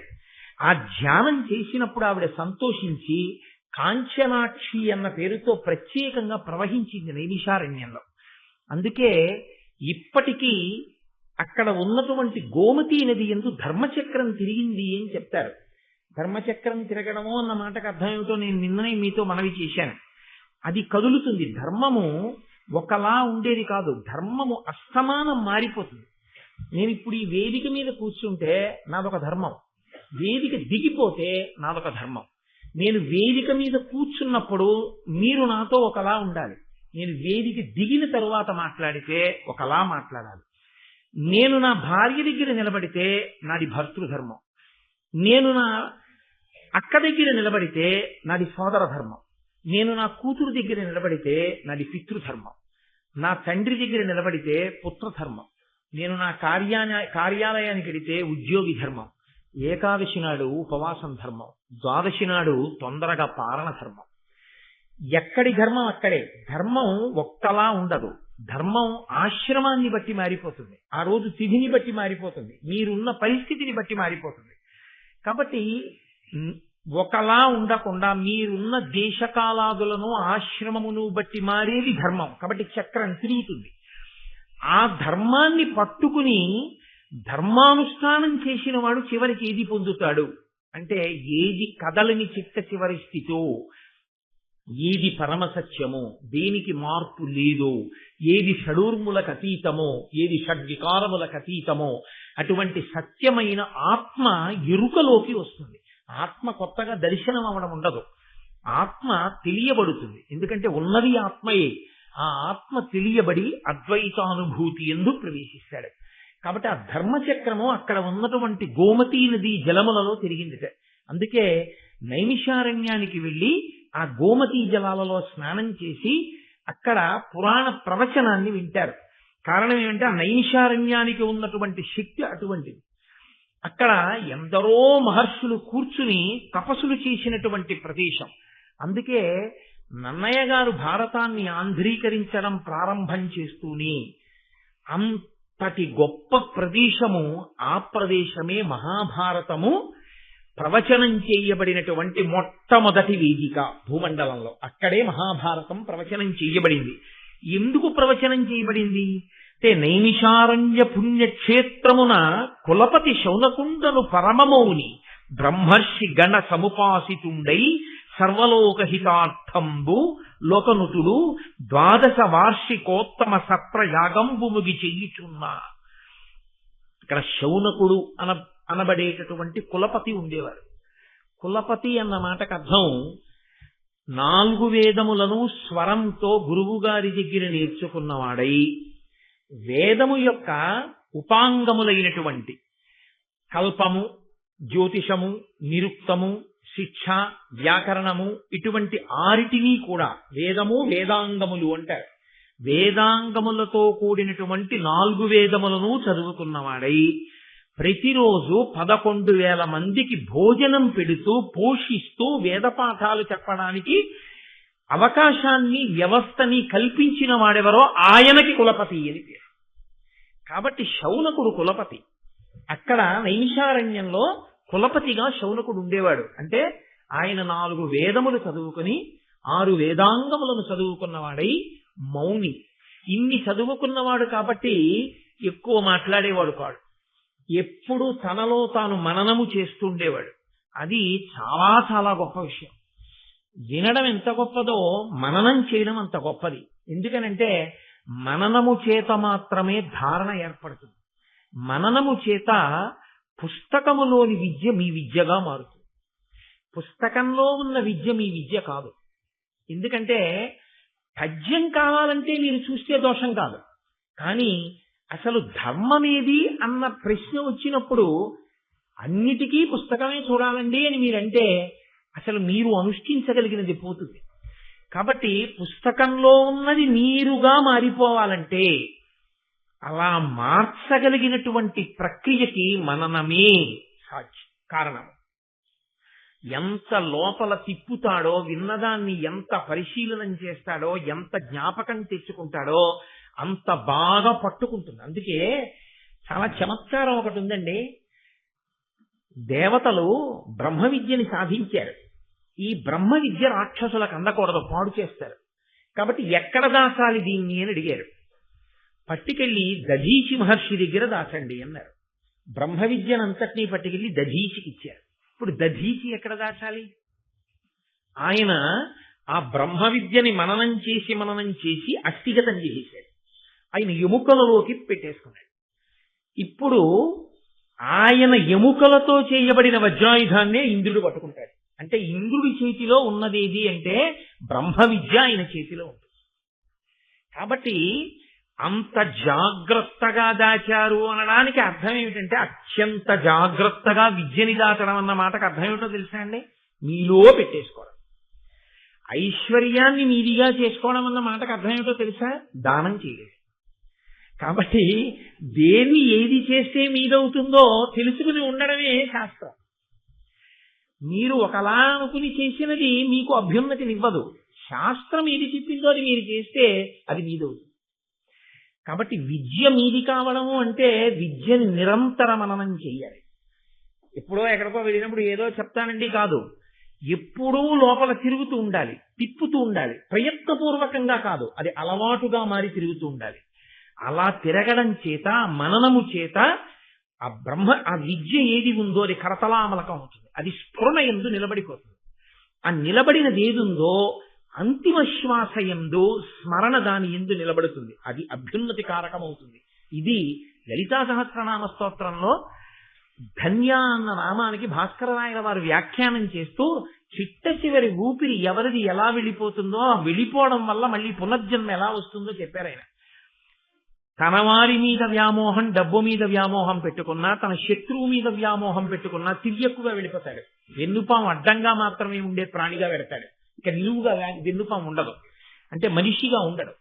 దేనిగా ఉంటాడు అంటే కుక్కగానో, పిల్లిగానో, పందిగానో ఏవైనా వెన్నుపాము అడ్డంగా ఉండవలసింది. అటువంటి ప్రాణి ఎవడు శాస్త్రమును నిరంతరము తలుచుకుంటూ ఉంటాడో. ఎందుకని? స్మరణ మనసు మీద ఆధారపడుతుంది, మనసు ఊపిరి మీద ఆధారపడుతుంది. ఊపిరిని కానీ మీరు నియంత్రించగలిగితే మనసు నియంత్రింపబడుతుంది. అందుకే పూజ చేసే ముందు ప్రాణాయామం చేస్తారు. ప్రాణాయామం దేనికి చెయ్యాలి అంటే మనసుని నిలబెట్టడానికి చేస్తారు. మనస్సుని నిలబెడితే ఏమవుతుందంటే సంకల్ప వికల్పములు ఆగుతాయి. సంకల్ప వికల్పములు ఆగితే ఆందోళనలు ఆగుతాయి. ఆందోళనలు ఆగితే ఒత్తిడి ఆగుతుంది. ఒత్తిడి ఆగితే ఆరోగ్యం నిలబడుతుంది. అందుకు ప్రాణాయామం వచ్చింది. మీరు చూడండి, మనసుని విడిచిపెట్టారనుకోండి, ఎన్నిటినో సృష్టిస్తుంది. అంతే, ఎక్కడ లేని ఆందోళన పుడుతుంది. ఈ ఆందోళన ఆరోగ్యానికి భంగకరం అవుతుంది. ప్రాణాయామం చేసేది దేనికి అంటే ప్రాణాయామముగా కాదు ఆరోగ్యకారకం. ప్రాణాయామము మనసును నియంత్రించే సాధనంగా ఆరోగ్యకారకం. కాబట్టి నన్నయ్య గారు ఒక్క మాట అన్నారు అంటే శీసపద్యంలో ఆయన ఏమి ఊసుపోక ఏదో అనేటటువంటి మాట కాదు. నైమిషారణ్యము అని ఆయన అన్నారు అంటే అంత పరమ పవిత్రమైన ప్రదేశం ఆ ప్రదేశం. అక్కడ శౌనకుడు ఉన్నాడు. ఆయన తానొక్కడే అనుభవించేవాడు కాదు. ఆయన ఇన్ని చదువుకున్నవాడై ఆయన గొప్పతనం ఏమిటంటే భగవంతుడి గురించి చెప్పేవాడొచ్చాడు అంటే చేతులొగ్గి నమస్కరించి అయ్యా మీరు చెప్పండి అని ఉన్నతమైన ఆసనం మీద కూర్చోపెట్టి తాను కూర్చుని పరమ ప్రీతితో, పరమ భక్తితో, పరమ గౌరవంతో అడిగి తెలుసుకుంటాడు. భారతం లాంటి గ్రంథాలని మీరు పరిశీలనం చేసి జాగ్రత్తగా చదివినా విన్నా ఇది చెప్పండి అని అడిగేటప్పుడు ఎంత మర్యాదగా అడగవలసి ఉంటుందో మీకు అర్థం అవుతుంది. ఆ భారతాన్ని సరిగ్గా చదవకపోతే, సంస్కారంలో దోషం ఉంటే ఎప్పుడు ఏది ఎలా అడగాలో కూడా తెలియని పరిస్థితి వస్తుంది. కాబట్టి నైమిషారణ్యం అనేటటువంటి పుణ్యక్షేత్రంలో శౌనకుడు అనేటటువంటి పరమ మౌని ప్రతిరోజు 11,000 మందికి అన్నదానం చేశాడు మహానుభావుడు. భోజనం పెట్టి వేదవేదాంగములను శ్రవణం చేయించేవాడు. ఆయన పరమమౌని బ్రహ్మర్షి గణ సముపాసితుండై సర్వలోకహితార్థంబు. ఆయన ఇన్ని చదువుకున్నవాడు, పరమ మౌని అయిన వాడు, చుట్టూ బ్రహ్మర్షులతో కూడి ఉన్నటువంటి వాడు. ఆయన చేస్తున్నదేమిటి అంటే 12 సంవత్సరములు కొనసాగేటటువంటి సత్రయాగాన్ని చేస్తున్నాడు. యాగములు అనేకమైనటువంటి యాగములు ఉంటాయి. మళ్ళీ ఇందులో సత్రయాగము అని ఒక యాగం. ఈ సత్రయాగం చాలా గమ్మత్తుగా ఉంటుంది. బ్రాహ్మణుణ్ణి దానం పట్టమని చెప్పింది శాస్త్రం. ఏమి బ్రాహ్మణుడే ఎందుకు దానం పుచ్చుకోవడం అంటే, ఇచ్చిన పంచెల చాపల్లా తాను కట్టేసుకోకూడదు. పంచెల చాపులు పుచ్చుకుంటే ఒక 5 or 6 తాను కట్టుకోవడానికి ఉంచుకుని మిగిలిన పంచెల చాపులు తీసుకెళ్లి వేరే ఉంచాలి. ఉంచి దేవాలయంలో శారదా నవరాత్రులు అవుతున్నాయండి అన్నారనుకోండి, దీక్షావస్త్రాలుగా కట్టుకోండి ఋత్విక్కులకు తీసుకొచ్చి ఓ 10 or 15 పంచెల చాపులు ఇచ్చేసేయాలి. బ్రాహ్మణుడు నేర్చుకోవలసిన మొదటి లక్షణం ఏమిటంటే, కేవలము ఉన్నదాన్ని తాను అనుభవించుట కాదు, వైదిక సంస్కారము పెరగడానికి మళ్ళీ తనకి వచ్చిన దాన్ని తిరిగి పెట్టుబడిగా ఇచ్చేస్తూ ఉండాలి. తాను అనుభవించడానికి బ్రాహ్మణుడు పుచ్చుకోకూడదు. అందుకే బ్రాహ్మణుడి జీవితము అంత నిరాడంబరంగా ఉండాలి అని శాస్త్రాలు చెప్పడానికి కారణం అదే. కాబట్టి సత్రయాగము అన్న మాటకు అర్థం ఏంటంటే, దానికి యజమానులు ఉండరు. యజమాని ఉంటాడు, చేయించేవారు ఉంటారు యాగాన్ని. యజమాని అంటే కోరిక ఆయనది, ఆయన కొరకు యాగం జరుగుతుంది. దశరథ మహారాజు గారికి పిల్లలు లేరు. దశరథ మహారాజు గారు వశిష్ఠుణ్ణి ఆశ్రయించాడు. వశిష్ఠుడు అన్నాడు అశ్వమేధయాగం చెయ్యాలన్నాడు. అశ్వమేధయాగం చేస్తే ఏమవుతుంది? వశిష్ఠుడికి ఏం కలిసి రాదు. సంతానము కలగకుండా ఏ దోషము ప్రతిబంధకంగా దశరథ మహారాజు గారికి అడ్డం వచ్చి నిలబడిందో ఆ దోషము తొలగిపోతుంది. ఇప్పుడు ఆ దోషము తొలగడానికి ఈ యాగము చెయ్యవలసి ఉంటుంది. వశిష్ఠుడు చెప్పాడు. ఇప్పుడు ఆ యాగం చేశాడు, ప్రతిబంధకం పోయింది. ఇప్పుడు ఏం కావాలి? సత్పుత్రులు కావాలి. పుత్రకామేష్టి చెయ్యి. ఇప్పుడు కొడుకులు కావాలని అడుగు, పాపం పోయింది. ఇప్పుడు నీకు కొడుకులు కలుగుతారు. ఇప్పుడు ఇష్టి చేశాడు, పాయస పాత్ర పట్టుకుని యజ్ఞపురుషుడు పైకి వచ్చాడు. యాగము అన్న మాట, హోమము అన్న మాట, బలి అన్న మాట 3 ఉంటాయి. వాటిని కొంచెం జాగ్రత్తగా మీరు పరిశీలనం చేయవలసి ఉంటుంది. యాగము, యాగశాల అని ఉంటాయి. ఇప్పుడే పొద్దున్న కుంభాభిషేకానికి వేస్తారు పక్కన యాగశాల. యాగశాల ప్రవేశమే అద్భుతమైన విషయం. అసలు ఆ దీక్షావస్త్రాలు కట్టుకుని మంగళవాయిద్యాలతో లోపలికి వెడతారు. అందరూ యాగశాలలోకి వెళ్ళకూడదు. యాగశాల చుట్టూ ప్రదక్షిణం చెయ్యాలి మనమందరం. యాగశాలలోకి ఋత్విక్కులు వెడతారు. వెళ్ళి అగ్నిముఖంగా హవిస్సునిస్తారు. ఇచ్చి దేవతల్ని పిలిచి పట్టుకెళ్ళండి అని ఇస్తారు. అంటే వాళ్ళకి అన్నం పెడతారు. అగ్నిముఖంగా వాళ్ళ అన్నం తింటారు. వాళ్ళ అన్నం తినడానికి వచ్చి కూర్చుంటారు. ఇవాళ మంది పిలుస్తారు, వీళ్ళు అన్నం పెడతారని. మనం పిలిచామనుకోండి, భోజనానికి 2 అంటాం, తప్పు. దేవతార్చనకి 2 అనాలి. వచ్చి కూర్చుంటే అయ్యా వడ్డించేస్తున్నాం కూర్చోండి అంటారు. వడ్డించేస్తున్నాం కూర్చోండి అంటే ఎందుకు కూర్చున్నాడు? భోజనం పెడతారని కూర్చున్నాడు. అలాగే యాగశాల నిర్మాణం చేసి నాంది ప్రస్తావన చేసేస్తే దేవతలు వచ్చి కూర్చుంటారు హవిస్సు కోసం. అందుకని యాగశాలలోకి అందరూ వెళ్లరు. దానికి తగిన నియమపాలనం చేసేవాళ్ళు దీక్షితులు. అందుకే యాగం చేస్తేనే దీక్ష అన్న పేరు వచ్చింది. దీక్షావస్త్రాలు కట్టుకుని వాళ్ళు యాగశాలలోకి ఎడతారు. అటువంటి హోమగుండం, ఆ హవిస్సు, ఋత్విక్కులు, దేవతలు అందరూ ఆ యాగశాలలో కూర్చున్నారు కాబట్టి యాగశాలకి ప్రదక్షిణం చేస్తారు. ఇప్పుడు దేవతలందరికీ ప్రదక్షిణం అయిపోతుంది. వారిని కుడి భుజం వైపు కుంచుకుని తిరిగాడు కాబట్టి ప్రదక్షిణము అన్న మాటకు అర్థం ఏమిటంటే, ఇటుపక్క నుంచి మీరు అటుపక్కకు వచ్చినా ఈ మధ్యలో ఉన్న వస్తువు మీ ఎడం భుజం వైపుకి మారకూడదు. అలా మారకుండా ఉంటే, నేను ఇప్పుడు అటు వచ్చి నించున్నాను అనుకోండి, ఈ వేదిక నాకు కుడి భుజం వైపుకు ఉంటుంది. నేను ఇటుపక్కకు వచ్చి నించున్నాను అనుకోండి, వేదిక నాకు ఎడం భుజం వైపుకు ఉంటుంది. ఎడమ భుజం వైపుకి ఉన్నది అంటే పూజనీయత తరిగిపోతుంది. కుడి భుజం వైపుకు ఉన్నది అంటే పూజనీయత పెరుగుతుంది. ప్రదక్షిణం ఎందుకు చేస్తారంటే, గుండ్రంగా తిరిగి వస్తున్నా ఈ వస్తువు మాత్రం నా కుడి భుజం వైపే ఉండాలి. అంటే ఇది పరమ పవిత్రము అని గుర్తు ఏమిటంటే, దీనికి గుండ్రంగా తిరిగేటప్పుడు కుడి భుజం దీని వైపుకే ఉండాలి. ఇది ఇంత పవిత్రమైన వస్తువు కాబట్టి దీని చుట్టూ నేను తిరిగినప్పుడు దీనిలో ఉన్న శక్తి నా మీద ప్రసరిస్తుంది. ప్రసరించి నాకు అభ్యున్నతినిస్తుంది. మీరు ఒక దేవాలయానికి ప్రదక్షిణం ఎందుకు చేస్తారంటే, దేవతామూర్తి కింద యంత్రం ఉంటుంది. ఆ యంత్రం తన శక్తిని చిమ్ముతూ ఉంటుంది చుట్టూను. మీరు మౌనంగా ప్రదక్షిణం చేయాలి. ఊసుపోని కబుర్లు చెప్తూ సెల్ ఫోన్ చెవిలో పెట్టుకుని ప్రదక్షిణాలు చేస్తే ఉన్న ఫలితం రాదు కదా. దేవాలయాలకు మళ్ళీ మళ్ళీ కుంభాభిషేకాలు చేయాల్సి వస్తుంది. కాబట్టి కలియుగంలో దేవాలయాల యొక్క శక్తి క్షీణించిపోవడానికి కారణం అదే. అమర్యాదతో కూడినటువంటి నడవడి దేవాలయంలో. కుడి భుజం వైపుకి దేవాలయం యొక్క గోడని ఉంచి చుట్టూ తిరుగుతాడు మౌనంగా. అప్పుడు ఆ యంత్రము యొక్క శక్తి తన మీద పడుతుంది. అందుకే ప్రతిరోజు దేవాలయానికి ప్రదక్షిణం చేస్తారు. మీరు రామాయణ మహాకావ్యాన్ని చదివితే ప్రతి చోట రామచంద్రమూర్తి ఎక్కడెక్కడ పూజనీయమైన వస్తువు కనపడితే అక్కడక్కడ ప్రదక్షిణం చేసి వెడతాడు, అప్రదక్షిణంగా వెళ్ళడు. మహాభారతంలో మీరు విరాట పర్వం చూస్తే అర్జునుడు యుద్ధ భూమిలోకి వచ్చి నిలబడితే బృహన్ ఆ సారథి ఉత్తర కుమారుడితో చెప్తాడు, నీవు రథం నడిపేటప్పుడు ఎప్పుడూ ద్రోణాచార్యుల వారికి కాని భీష్మాచార్యుల వారికి కాని నా ఎడంభుజం వేపుకి వాళ్ళ రథాలు ఉండేటట్టు తోలకుసుమా. వారు పూజనీయులు, మహానుభావులు, వారు నా గురువు, వారు నాకు పరమేశ్వర స్వరూపుడు, వారు నా ఎడంభుజం వైపు ఉండకూడదు. ఎప్పుడు నా రథం వెళ్ళినా నా రథానికి వారు కుడి పక్కన ఉండేటట్టు రథం నడుపు అంటాడు.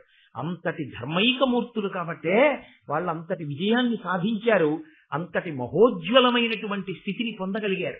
కాబట్టి ఆచరణాత్మకమై ఉంటుంది. అదే ధర్మము అన్న మాటకు అర్థము అని నేను మీతో తరచూ ప్రస్తావన చేస్తూ ఉంటాను. కాబట్టి ఆయన సత్రయాగం చేశాడు. సత్రయాగంలో యజమాని కొరకు చెయ్యరు యాగాన్ని. ఎవరు ఋత్విక్కులుగా ఉన్నారో వారే యజమానులుగా ఉంటారు. అంటే వారే చేస్తారు, వారే కోరికను కూడా కోరుతారు. ఇప్పుడు శౌనకుడికి కోరికే ఉంటుంది, శౌనకుడు ఉన్న చోట చేరిన వాళ్ళకి కోరికే ఉంటుంది. వాళ్ళందరూ కలిపురుషుడు యొక్క ప్రభావం నా మీద పడకూడదు, ఈశ్వరానుగ్రహం కావాలి అని అక్కడ కూర్చున్న వాళ్ళు. అక్కడ కూర్చున్న వాళ్ళు విచారించవలసి వస్తే దేని గురించి విచారించాలి? అయ్యో మేమంటే ఈ నైమిషారణ్యం చేరుకున్నాం, ఈ నైమిషారణ్యంలో ఇక్కడ కూర్చుని మేము జపం చేసుకుంటున్నాం, పురాణ కథలు వింటున్నాం. కానీ పాపం ఎక్కడెక్కడో పుట్టిన వాళ్ళు, సంసారంలో మగ్గిపోతున్న వాళ్ళు ఈ భూమండలం మీద కలిపురుషుడు యొక్క ఉద్ధతికి వాళ్ళు వశులైపోతున్నారే. కాబట్టి ఇప్పుడు లోకము యొక్క ప్రయోజనము కొరకు లోకమంతా శాంతిగా ఉండాలి, కలిపురుషుడి యొక్క ఉద్ధతి చేత బాధపడకూడదు. కాబట్టి ఇప్పుడు వాళ్ళు యాగం చేస్తే వాళ్ళకి కోరిక లేదు, కాబట్టి యజమాని లేడు, కోరిక లేదు. కాబట్టి ఋత్విక్కులే యజమానులుగా ఉండి 12 సంవత్సరముల దీర్ఘసత్ర యాగం చేస్తున్నాడు శౌనకుడు. ఆ అరణ్యం ఎటువంటిది, ఆ ప్రదేశం ఎటువంటిది, అక్కడ ఉన్న మహాత్ములు ఎటువంటి వారు, అసలు వాళ్ళ మనసులు ఎటువంటివి, వాళ్ళు చేస్తున్న యాగం ఎటువంటిది. అక్కడికి వెళ్ళాడు మహానుభావుడైనటువంటి సౌతి. నన్నయ్య మహానుభావుడు మహాభారతంలో ఆయన్ని సౌతి కథకుడు ఈ 2 పేర్లతో ఎక్కువగా పిలుస్తూ ఉంటారు. మళ్ళీ వైశంపాయనుడు వచ్చేంత వరకు కథలో అలాగే పిలుస్తూ తీసుకుని వెడతారు. ఆయన రోమహర్షుని యొక్క కుమారుడు, ఉగ్రశ్రవసుడు ఆయన పేరు. ఆయన్ని సౌతి అంటారు. రోమహర్షుని కుమారుడైనటువంటి ఈ ఉగ్రశ్రవసుడు ఆ నైమిషారణ్యానికి వచ్చారు. మళ్ళీ నేను మీతో ఒక 2 మాటలు ప్రస్తావించవలసి ఉంటుంది. ఆయన ఎవరు అన్నది, అక్కడికి ఆయన ఎందుకు వెళ్ళవలసి వచ్చింది అన్నది నేను చెప్పవలసి ఉంటుంది కదా. ఆ వచ్చిన ఉగ్రశ్రవసుని యొక్క తండ్రి గారి పేరు రోమహర్షణుడు. ఆయనకి అసలు రోమహర్షణుడు అన్న పేరు ఎందుకు వచ్చింది, సూతుడు అన్న పేరు ఎందుకు వచ్చింది?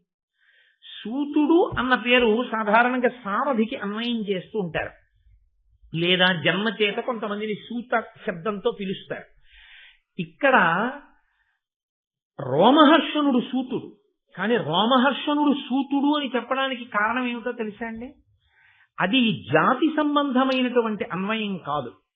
మీకు కాశీఖండంలో దీనికి సంబంధించినటువంటి రహస్యాన్ని ప్రస్తావన చేస్తారు.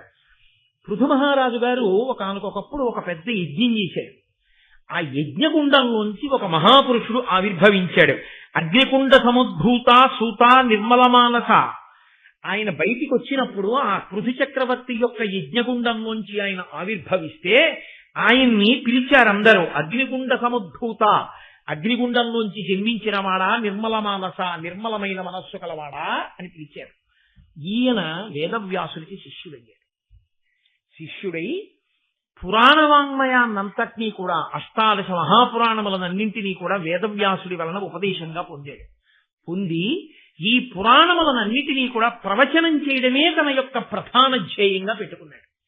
ఎందుకు అలా పెట్టుకోవాలి ఆయన అంటే, ఆయనకి ఏదో ఉబుసుపోక చెప్పినటువంటి వాడు కాడు.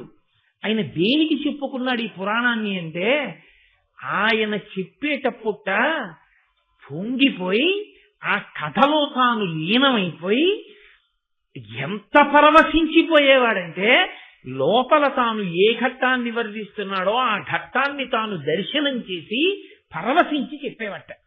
అంత పరవశంతో ఆయన చెప్తాడు కాబట్టి సభలో కూర్చున్న వాళ్ళందరికీ కూడా ఆనందంతో పులకలొచ్చి వెంట్రుకలు నిక్కబొడుచుకుని ఉండేటట్టుగా వింటుండేవారు ఆయన చెప్పేటటువంటి ప్రవచనాన్ని. అంత భక్తి కుదురుకునేది ఆయన మాట్లాడితే. అలా మాట్లాడాడు కాబట్టి ఆయనకి రోమహర్షణుడు అని పిలిచారు. అగ్నిగుండంలోంచి ఉద్భవించాడు కాబట్టి సూత అని పిలిచారు. అటువంటి సూతుడు రోమహర్షణుడు. ఆ రోమహర్షణుని యొక్క కుమారుడు ఉగ్రశ్రవసుడు. ఈయనకి కూడా తండ్రి గారి పోలికే వచ్చింది.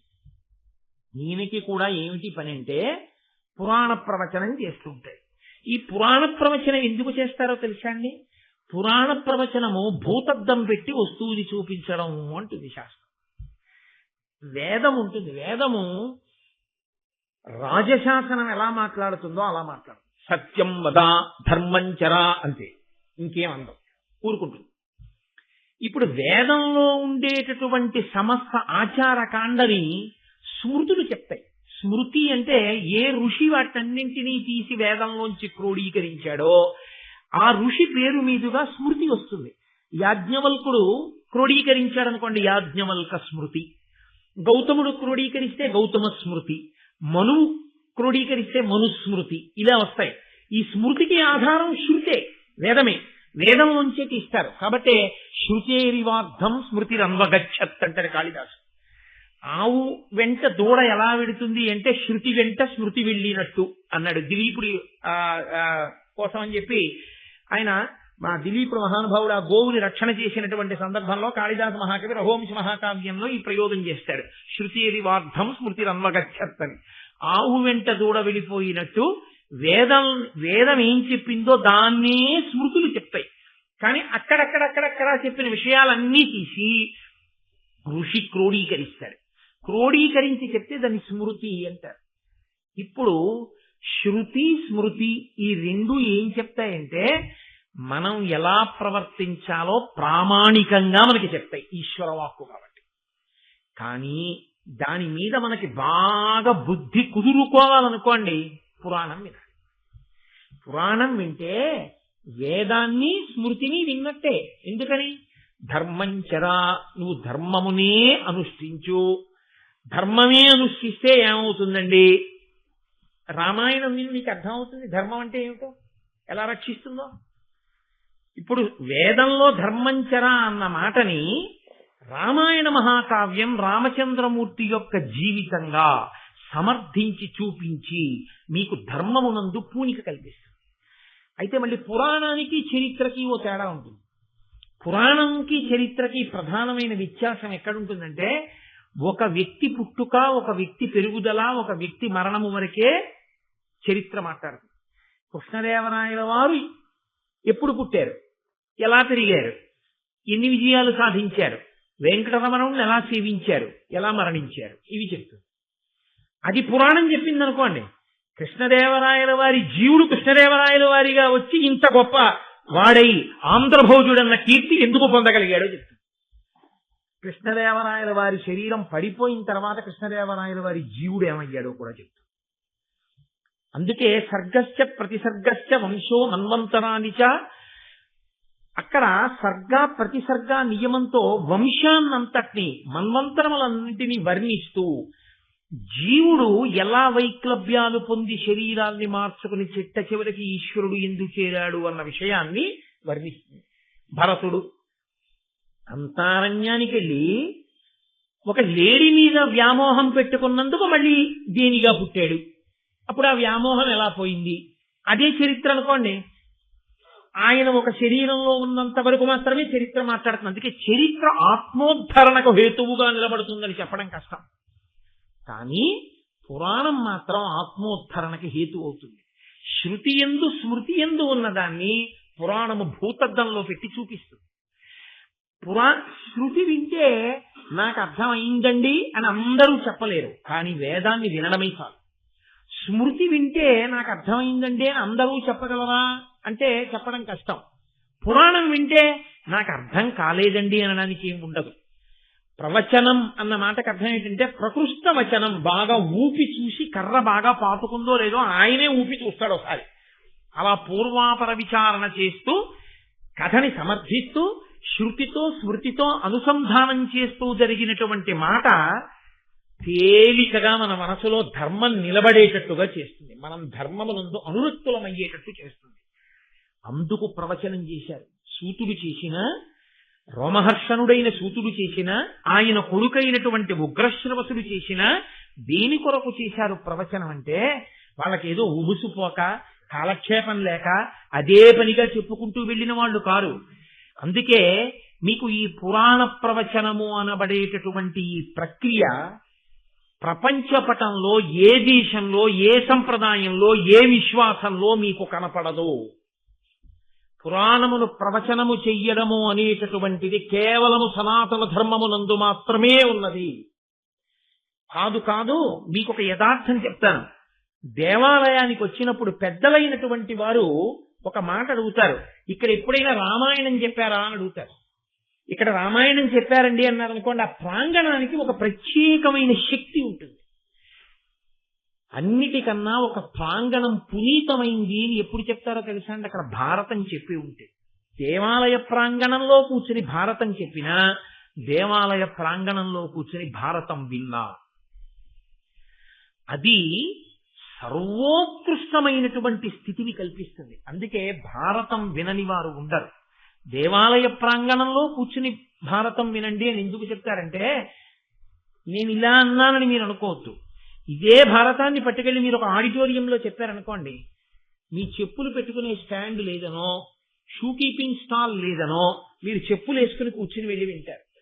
చెప్పేవాడు మాత్రం వాడికి ఉన్న నిష్ట కొద్దీ చెప్పులు విప్పి కూర్చుని వాడు చెప్తాడు. అంత పరమ పవిత్రమైన భారతాన్ని, పంచమ వేదాన్ని చెప్పులతో కూర్చుని వినడం అన్నది ఎంత దోషం అవుతుంది.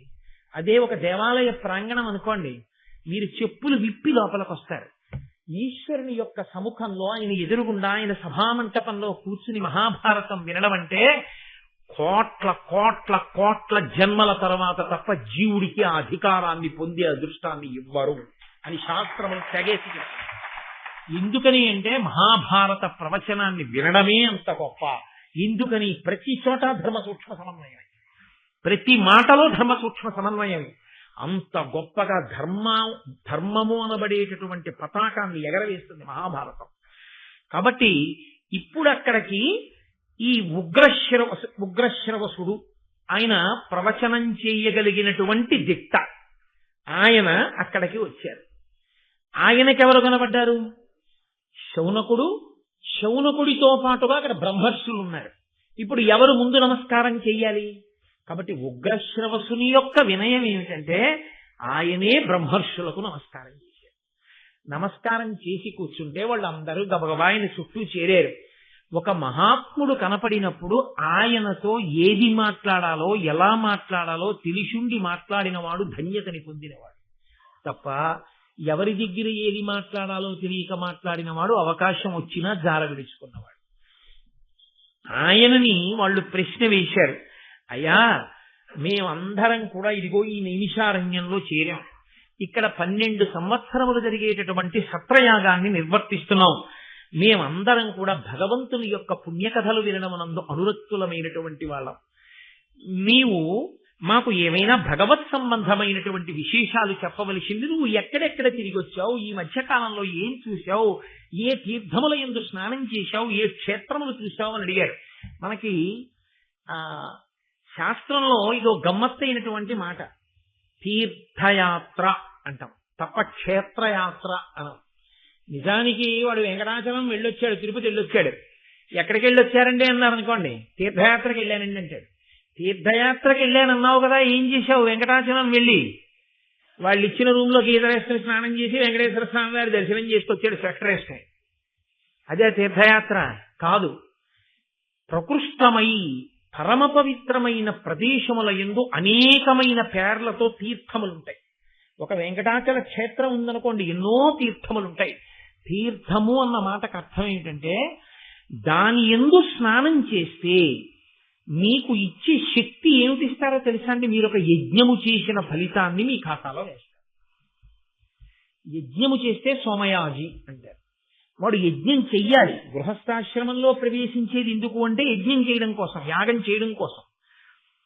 యజ్ఞయాగాదులు జరిగినప్పుడు ఆర్థికంగా ఆదుకోవడం కోసం, వాడి బలాన్ని దానికి దాపుగా పెట్టి రక్షించడం కోసం ఏది చెయ్యగలిగితే అది చెయ్యాలి యజ్ఞయాగాది క్రతువులలో.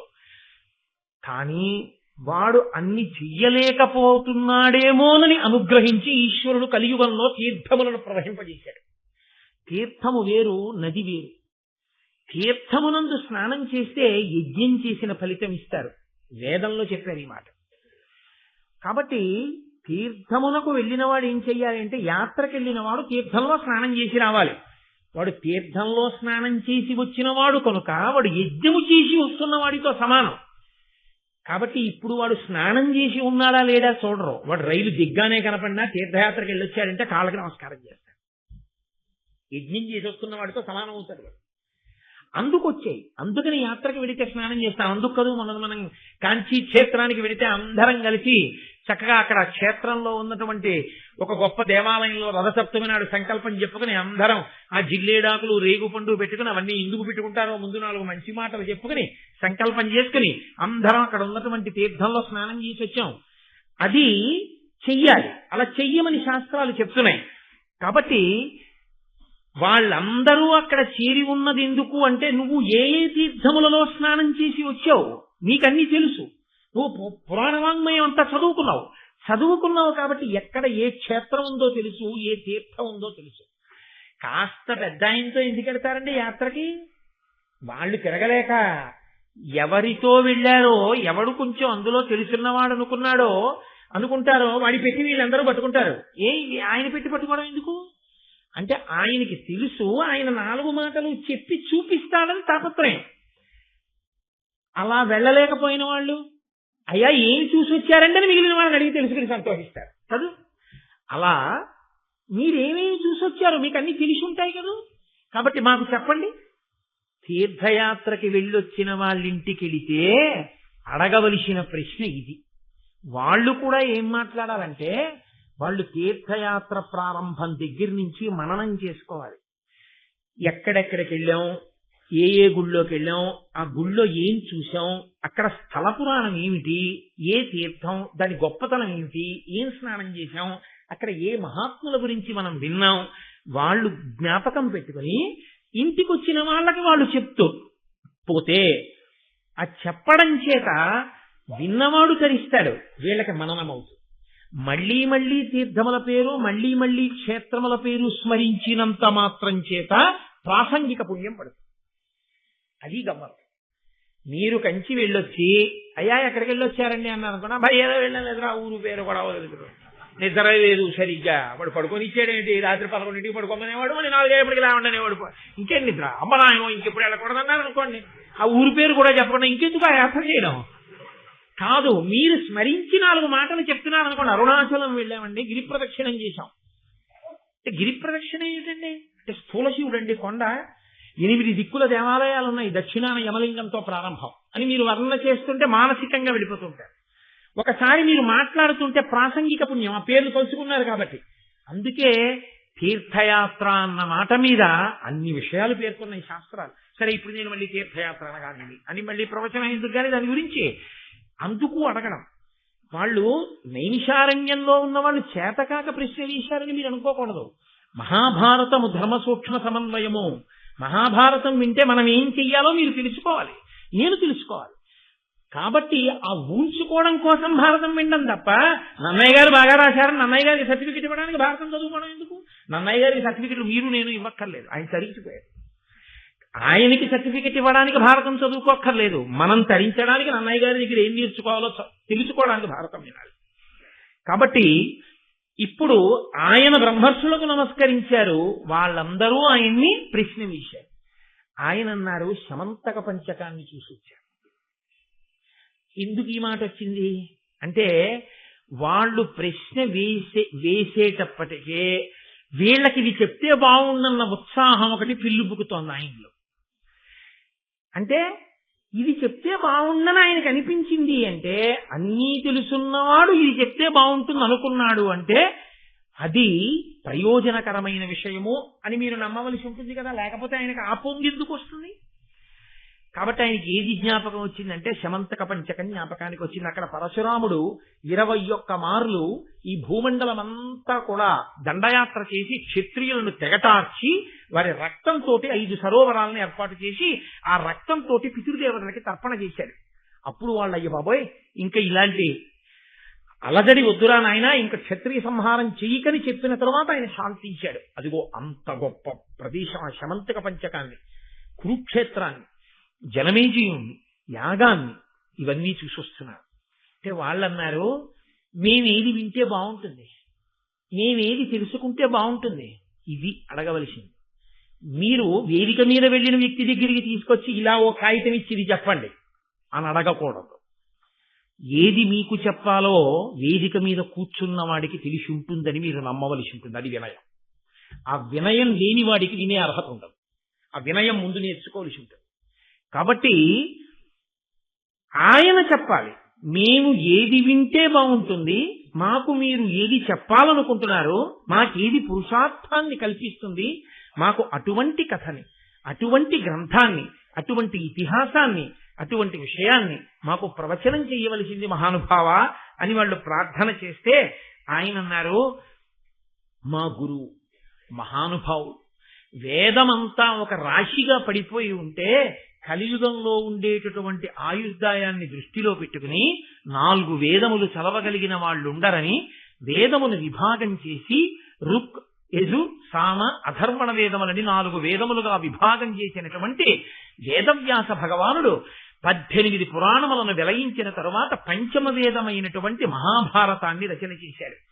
అందులో లేనటువంటి ధర్మ సూక్ష్మం లేదు. భారతమంతా రచన చేసిన తర్వాత వేదవ్యాసుడే అన్నాడు, నీకు ఎక్కడ ఏ సమస్య వచ్చినా ఏది తెలుసుకోవాలన్నా భారతమే ఆధారం, ఇంతకన్నా ఇంకోటి ఏది ఉందో నాకు చెప్తాను. కాబట్టి నీకు జవాబు లేనిది లేదు మహాభారతంలో, అన్నీ ఉన్నాయి. నీకు వెతుక్కోవడం రావాలి, నీకు వినడం రావాలి. ఇది కాకుండా కొత్తగా తెలుసుకోవడానికి ఇంకోటి ఉండదు. అన్ని భారతంలోనే ఉన్నాయి. అన్ని ఆఖ్యానములతో, అన్ని ఉపాఖ్యానములతో, అన్ని విశేషాలతో భారత రచన చేశానని మా గురువు అయినటువంటి మహానుభావుడు వేదవ్యాసుడు పేర్కొన్నాడు.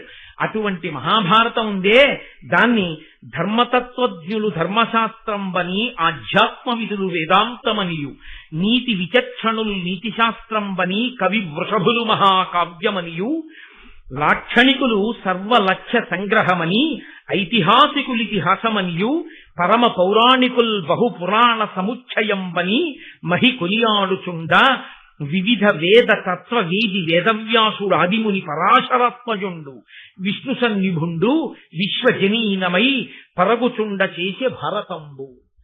సాక్షాత్తు విష్ణు స్వరూపుడైనటువంటి వేదవ్యాసుడు రచన చేసినటువంటి ఆ మహాభారతం ఉందే, దాన్ని ధర్మతత్వజ్ఞులు ధర్మశాస్త్రం అని, ధర్మము యందు నిష్ణాతులైనటువంటి వారు మహాభారతాన్ని ఇదే ధర్మశాస్త్రం అని పిలుస్తారు.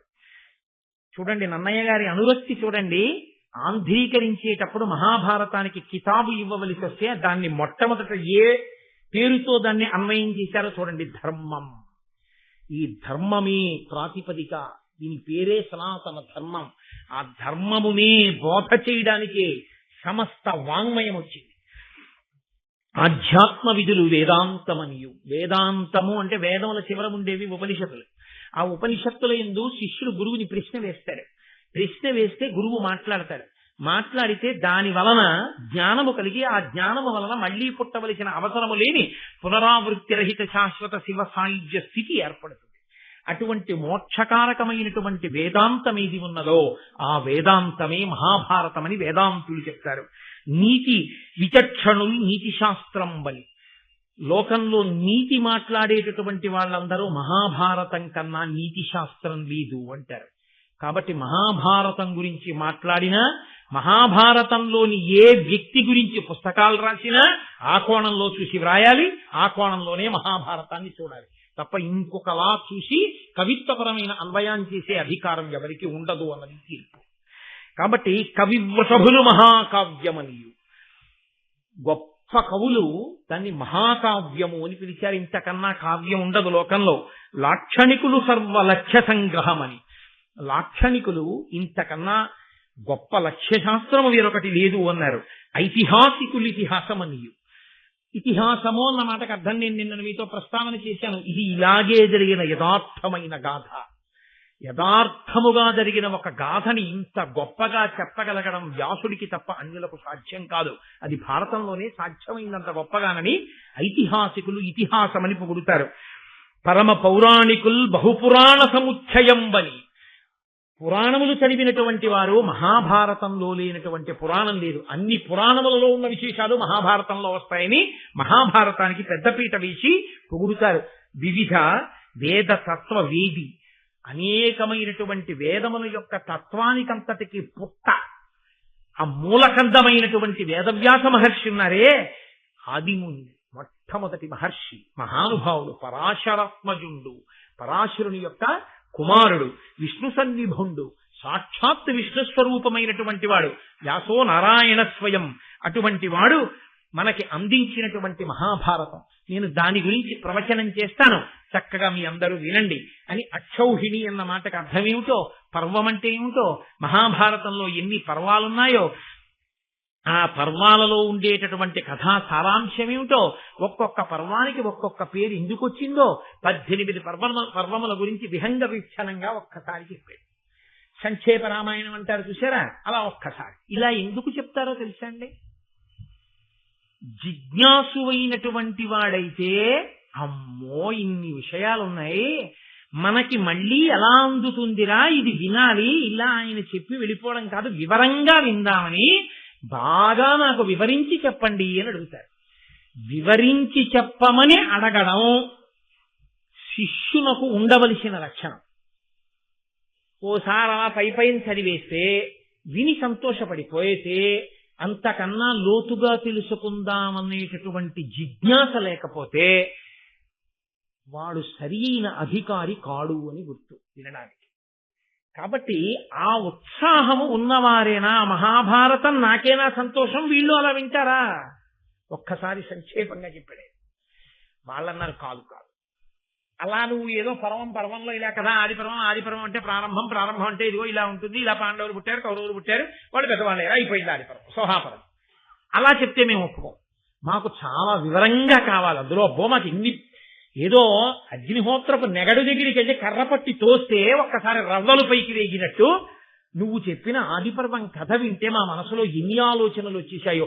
అసలు ఆ శంతన మహారాజు ఏమిటి, ఆ భీష్ముడు ఏమిటి, పిల్లాడేమిటి, ఆ ప్రతిజ్ఞ చేయడం ఏమిటి, గంగ ఏమిటి, అష్టవసువులు ఏమిటి, శాపం ఏమిటి, వాడు భూమి మీద పుట్టడం ఏమిటి, గంగ పట్టుకెళ్ళి గంగలో బారేయడం ఏమిటి, 8వ వాడు మహాపురుషుడు అవడం ఏమిటి, దీర్ఘకాలం ఉండడం ఏమిటి, పెళ్లి చేసుకోకపోవడం ఏమిటి, అది ధర్మ విరుద్ధం కదా, ఇవన్నీ ఎలా జరిగాయి మాకు వివరంగా చెప్పు. అలా ఏదో చెప్పేసి అయిపోయిందంటే మేము ఒప్పుకోం.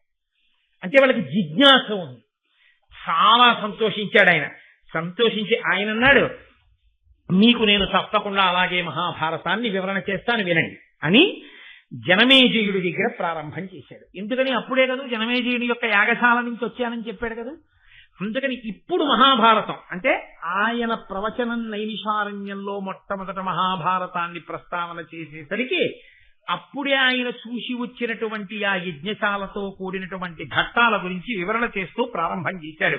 ప్రారంభం చేస్తూ ఆయన అన్నాడు, జనమేజయుడనబడేటటువంటి రాజు చంద్రవంశంలో పాండవుల యొక్క వారసుడిగా జన్మించి ఒక గొప్ప యజ్ఞాన్ని చేశాడు.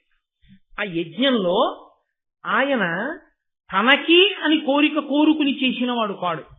ఆయన దేని కొరకు చేశాడు ఆ యజ్ఞాన్ని అంటే ప్రజల యొక్క సంక్షేమం కోసం, తన రాజ్యంలో ఉండేటటువంటి ప్రజల యొక్క అభ్యున్నతి కోసం యజ్ఞం చేశాడు. అంటే ఇక్కడ మీరు ఒక విషయాన్ని బాగా గమనించవలసి ఉంటుంది. వేదము యొక్క ప్రమాణమును అంగీకరించి యజ్ఞయాగాది క్రతువులు లోకక్షేమమునకు హేతువులని నమ్మినటువంటి ప్రభువు సింహాసనం మీద ఉన్నాడు. కాబట్టి ఆ రాజు కారణంగా నెలకొక వాన పడుతుంది. ఒక కుక్క ఒకటి అక్కడికి వచ్చింది. మహాభారతానికి ఒక గమ్మత్తు. కుక్క పాత్రతో ప్రారంభం, చిట్ట చివర మళ్ళీ ఓ కుక్క, మధ్యలో మహాభారతాన్ని మలుపు తిప్పింది ఒక కుక్క. అసలు మహాభారతాన్ని అంతటినీ మలుపు తిప్పేసింది ఒక కుక్కే.